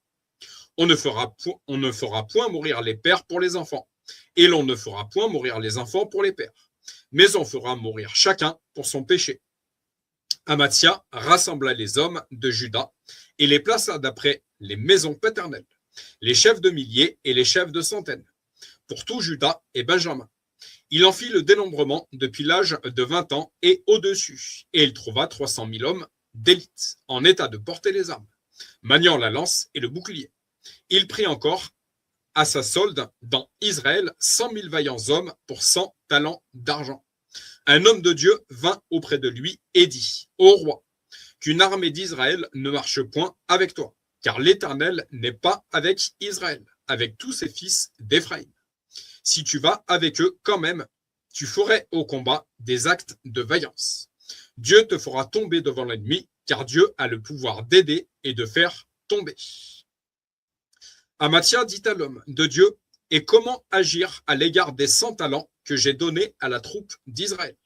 L'homme de Dieu répondit, l'Éternel peut te donner bien plus que cela. Alors Amathia sépara la troupe qui lui était venue d'Éphraïm, afin que ces gens retournassent chez eux.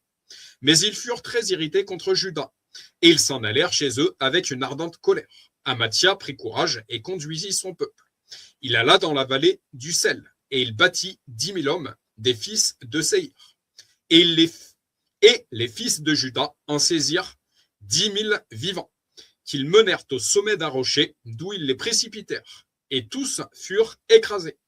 Cependant, les gens de la troupe d'Amathia avaient renvoyé pour qu'ils n'allassent pas à la guerre avec lui, firent une invasion dans les villes de Juda, depuis Samarie jusqu'à Beth-Horon.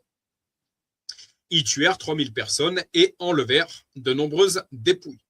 Lorsqu'Amathia fut de retour après la défaite des Édomites, il fit venir les dieux des fils de Séhir et se les établit pour Dieu. Il se prosterna devant eux et leur offrit des parfums. Alors la colère de l'Éternel s'enflamma contre Amathia, et il envoya vers lui un prophète qui lui dit, « Pourquoi as-tu recherché les dieux de ce peuple, quand ils n'ont pu délivrer leur peuple de ta main ?»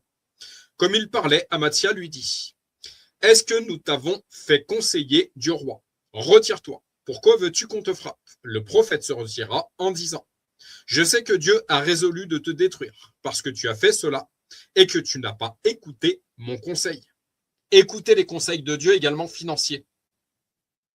Après s'être consulté, Amathia, roi de Juda, envoya dire à Joas, fils de Joachaz, fils de Jéhu, roi d'Israël, viens, voyons-nous en face. Et Joas, roi d'Israël, fit dire à Amathia, roi de Juda, l'épine du Liban, envoya dire au cèdre du Liban, donne ta fille pour femme à mon fils. Et les bêtes sauvages qui sont au Liban passèrent et foulèrent l'épine.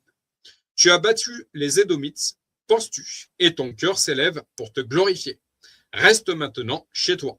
Pourquoi t'engager dans une malheureuse entreprise qui amènerait ta ruine et celle de Juda? Mais Amathia ne l'écouta pas, car Dieu avait résolu de les livrer entre les mains de l'ennemi, parce qu'il avait recherché les dieux d'Édom. Les dieux, les idoles, Mammon. Et Joas, roi d'Israël, monta. Et ils se virent en face, lui et Amathia, roi de Juda, à Beth-Shemesh, qui est à Juda. Juda fut battu par Israël, et chacun s'enfuit dans sa tente. Joas, roi d'Israël, prit Beth-Shemesh. Amathia, roi de Juda, fils de Joas, fils de Joachaz. Je vous laisserai trouver la suite de ce passage biblique. Donc cette parole est pour toi aujourd'hui. Peut-être as-tu perdu l'argent, un contrat, un investissement. Peut-être as-tu fait une mauvaise affaire et te retrouves-tu avec des pertes. Mais le Seigneur te dit, je peux te donner bien plus que cela. Si Dieu te pousse à un acte de foi, sois confiant, car ces chemins ne sont pas les nôtres. Comme Isaac sema dans le désert où Pierre jeta ses filets sur la parole du Seigneur, obéis, même si cela semble coûteux. Dieu est un donneur. Il peut combler tous tes besoins selon sa richesse avec abondance, pour que tu puisses accomplir de bonnes œuvres. Dieu rebâtit les ruines. Nous avons aussi médité sur l'histoire de la veuve en 2 Rois 4.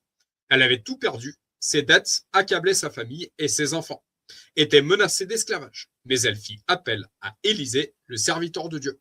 Donc je vous laisserai retrouver pour avancer le chapitre de Rois 4, en fait, qui parle de cette veuve. Donc le prophète lui demande, qu'as-tu dans ta maison? Elle répondit, rien qu'un vase d'huile. Il lui ordonna alors d'emprunter des vases vides chez ses voisins, de fermer sa porte et de verser l'huile. Le miracle se produisait. L'huile coula jusqu'à ce que tous les vases soient remplis. Elle vendit l'huile, paya sa dette et vécut du reste avec ses fils. L'importance également de payer ses dettes, encore une fois, pour pouvoir passer à une saison suivante de sa vie. Cette femme n'avait rien demandé de précis, mais elle avait crié à Dieu. Et Dieu, par sa parole, transforma sa situation. Ce même Dieu est capable d'agir dans ta vie, aujourd'hui encore. Briser la malédiction des pères ou des mères. Certaines de nos difficultés ne sont pas de notre faute. Nous subissons parfois les conséquences d'un héritage spirituel négatif, d'une malédiction familiale. Voilà pourquoi il y a certains liens intergénérationnels qu'il faut briser également. Mais la parole de Dieu en Jérémie 31 déclare que chacun ne mourra plus pour la faute de son père. Je vous laisserai trouver Jérémie 31, 29 à 34. En Christ, la malédiction est brisée. Il n'y a plus de condamnation pour ceux qui sont en lui, celles qui sont en lui. Tu as un Père céleste qui prend soin de toi. Tu n'es plus sous la loi de la pauvreté ou de l'échec, mais sous la bénédiction du Très-Haut. Christ a été fait malédiction pour toi afin que tu deviennes la bénédiction. Tu es une nouvelle race, un enfant du royaume, et Dieu a ouvert sur toi les écluses des cieux. La puissance de la parole prophétique. Cette veuve n'a pas reçu d'argent, mais une parole. Et cette parole a changé sa vie. Toute parole ne restera pas sans effet. Je pense que vous connaissez ce verset, cette parole. Il en va de même pour toi. Une parole de sagesse reçue dans un message dans la Bible ou même dans un moment de prière peut tout transformer. Obéis à cette parole. Mets-toi en mouvement. La foi sans les œuvres, elle est morte. Et tu verras l'huile couler dans ta maison. Déclaration et prière. Je déclare sur ta vie que les écluses des cieux sont ouvertes. Que tu es un sacrificateur de l'Éternel. Que la malédiction de la pauvreté est brisée. Que l'huile de la provision coule dans ta maison. La honte est levée. La double portion arrive. Ouvre les yeux comme Agar sur le puits qui est à côté de toi. Dieu a entendu tes cris. Il va pourvoir à tes besoins. Saisis ce miracle par la foi. Ne lâche pas cette bénédiction. La table est dressée devant toi, même au milieu de tes ennemis. Mon frère, ma sœur, ne regarde pas ce que tu as perdu. Regarde celui qui peut te donner bien plus. Ma mimine, regarde celui qui peut te donner bien plus. Il est le Dieu du miracle, le pourvoyeur, le rebâtisseur de ruines. Reçois aujourd'hui sa parole, son huile, sa provision, au nom de Jésus-Christ. Amen. Conclusion finale. L'huile arrive dans ta maison. Comme la veuve dans 2 Rois 4, ce qui semble petit dans tes mains est plus que suffisant quand c'est abandonné à Dieu. Les vases peuvent sembler vides aujourd'hui. Ton cœur peut être fatigué. Ta maison peut porter des combats silencieux. Mais quand le Seigneur commence à verser, le manque se transforme en abondance. Ce que tu caches derrière ton sourire, Dieu le voit. Ces nuits où tu pleures en silence, Dieu les entend. Ces batailles invisibles, Dieu les combat pour toi. Prépare tes vases par la foi. Prépare ton cœur. Prépare ta famille. Prépare ta maison. Prépare tes prières. Car Dieu est sur le point de libérer provision, guérison, paix, restauration, abondance. Ce qui était sec va déborder de sa bonté. Ce qui était brisé sera restauré par sa miséricorde. Ce qui était impossible deviendra un témoignage puissant de sa gloire. Ne regarde pas ce qui manque. Regarde celui qui ne manque jamais. Car l'huile ne s'est arrêtée que lorsqu'il n'y avait plus de vase vide. Cela signifie que le ciel cherche encore des cœurs prêts à recevoir. Que ta maison soit remplie de l'huile de joie au lieu du deuil, de l'huile de faveur au lieu de la peur, de l'huile de bénédiction au lieu du manque. Au nom de Jésus, ta saison d'abondance est arrivée. Ma mimine, au nom de Jésus, ta saison d'abondance est arrivée. Au nom de Jésus, ma saison d'abondance est arrivée. Pour toutes les personnes qui entendront ce message par la suite, au nom de Jésus, votre saison d'abondance est arrivée. Prépare tes vases, car il y aura de l'huile dans ta maison. Conseil inspiré pour ta vie. N'attends pas de voir pour croire. Prépare-toi dès maintenant. Fais de la place à Dieu dans ton quotidien. Prière, silence, foi. Entoure-toi de paroles qui nourrissent ton âme. Pas de doute. Continue, même fatigué. L'abondance vient souvent après l'épuisement. Sois un vase vide, humble, ouvert, prêt à être rempli. Seigneur, je prépare mes vases. Au nom de Jésus, remplis ma maison. Et la prière finale que je vous apporte. Donc ce soir, ma mimine, c'est moi qui vais prier. Il te restera peut-être une minute. Malheureusement, je suis pas sûr. Je vais quand même vous lire cette prière pour toutes les personnes, pour toi, ma mimine, pour moi, pour toutes les personnes qui entendront ce message par la suite. Ensemble, prions. Père Céleste, je viens devant toi aujourd'hui, au nom puissant de Jésus-Christ, pour déclarer ta seigneurie sur nos finances, mes finances. Seigneur, tu es Jéhovah Jireh, le Dieu qui pourvoit à tous nos besoins, à tous mes besoins selon ta richesse dans la gloire en Jésus-Christ. Je proclame aujourd'hui une percée financière dans ta vie, ma mimine, dans ma vie, dans vos vies. Toute barrière qui s'oppose à tes finances, à mes finances, à nos finances, doit être brisée au nom de Jésus. Je prends autorité sur tout esprit de pauvreté, de manque et de dette, et je proclame qu'ils n'ont plus aucun pouvoir sur toi, ma mimine, sur moi, sur vous. Car il est écrit dans Deutéronome 28, verset 12, que tu ouvres ton bon trésor, le ciel, pour envoyer la pluie en son temps sur mon pays, sur ton pays, ma mimine, et pour bénir tout le travail de tes mains, de mes mains, de vos mains. Je proclame aujourd'hui que mes mains, que tes mains, mimine, sont bénies, que tout ce que tu touches, que tout ce que je touche, que tout ce que vous touchez prospère. Tes affaires, mimine, mes affaires, vos affaires, mes projets, mes investissements, tes investissements sont placés sous la bénédiction divine de notre Seigneur et Sauveur Jésus-Christ. Je brise toute malédiction financière prononcée sur toi, ma mimine, sur moi, ma chérie, sur vous, sur notre famille, sur vos familles. Toute parole négative déclarée contre vos finances. Tes finances, ma mimine, mes finances sont annulées maintenant au nom de Jésus. Car ta parole dit dans Proverbe 10, verset 22, la bénédiction de l'Éternel enrichit et il ne la fait suivre d'aucun chagrin. Nous rejetons toute tristesse, tout fardeau lié à nos finances, à mes finances, à tes finances, mimine. Et je reçois ta bénédiction, tu reçois sa bénédiction qui apporte la prospérité et la paix. Tu proclames, ma mimine, que tout obstacle qui bloque l'accès à ta percée, à ma percée, à vos percées financières est renversé. Que toute montagne de dette, de stagnation et de blocage spirituel soit déplacée par la foi. Comme Jésus l'a dit dans Marc 11, verset 23. Si quelqu'un dit à cette montagne, ôte-toi de là et jette-toi dans la mer, et s'il ne doute point dans son cœur, mais croit que ce qu'il dit arrive, il le verra s'accomplir. Je parle à chaque montagne financière, dans ta vie, mimine, dans ma vie, dans vos vies, et je lui ordonne de s'effondrer maintenant au nom de Jésus.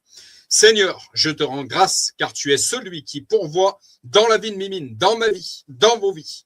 Je rejette la mentalité de manque et j'embrasse, Mimine embrasse l'abondance que tu promets dans ta parole, Seigneur Jésus. Je déclare, comme il est écrit dans Psaume 23, verset 1, l'Éternel est notre berger, mon berger, je ne manquerai de rien, Mimine ne manquera de rien. Chaque besoin financier que j'ai est couvert, que Mimine a est couvert par ta grâce abondante. Tu es le Dieu qui pourvoit, le Dieu qui ouvre des portes là où il n'y en avait pas. Mimine prend autorité sur tout esprit de gaspillage et de mauvaise gestion. Et je déclare, Mimine déclare que nous sommes de bons gestionnaires des ressources que tu nous as confiées, Seigneur Jésus. Que toute perte financière passée soit restaurée. Je brise tout lien avec la Banque de France, ma chérie, dans le nom de Jésus. Que toute perte financière passée soit restaurée, car tu es le Dieu de la restauration. Je proclame, Mimine proclame la restitution de tout ce que l'ennemi a tenté de voler dans nos finances, comme il est écrit dans Joël 2, verset 25. Nous Je vous remplacerai les années qu'ont dévoré la sauterelle, le gérec, le asile et le gazam. Seigneur, je proclame, Mimine proclame, maintenant, des idées créatives, des stratégies divines pour prospérer dans son travail, mon travail, et dans mes affaires, ses affaires, nos affaires. Que chaque idée que tu as placée, que tu as plantée en Mimine, en moi, soit manifestée et porte du fruit. Je proclame, je déclare que mes pensées, les pensées de Mimine sont alignées sur ta sagesse et Mimine reçoit des solutions divines pour chaque défi financier qu'elle rencontre, que je rencontre. Je ne marcherai plus, Mimine ne marchera plus dans la confusion ou l'incertitude financière, car ta sagesse nous guide. Je proclame que nous marchons dans la faveur financière, comme il est écrit dans Psaume 5, verset 12, car tu bénis le juste, ô Éternel, tu l'entoures de ta grâce comme un bouclier. Que ta faveur nous accompagne dans chaque transaction, dans chaque décision financière, et que nous recevions par ta main. Je déclare que des opportunités financières s'ouvrent devant Mimine, devant moi, et que tout ce que je fais, Mimine fait, prospère sous ton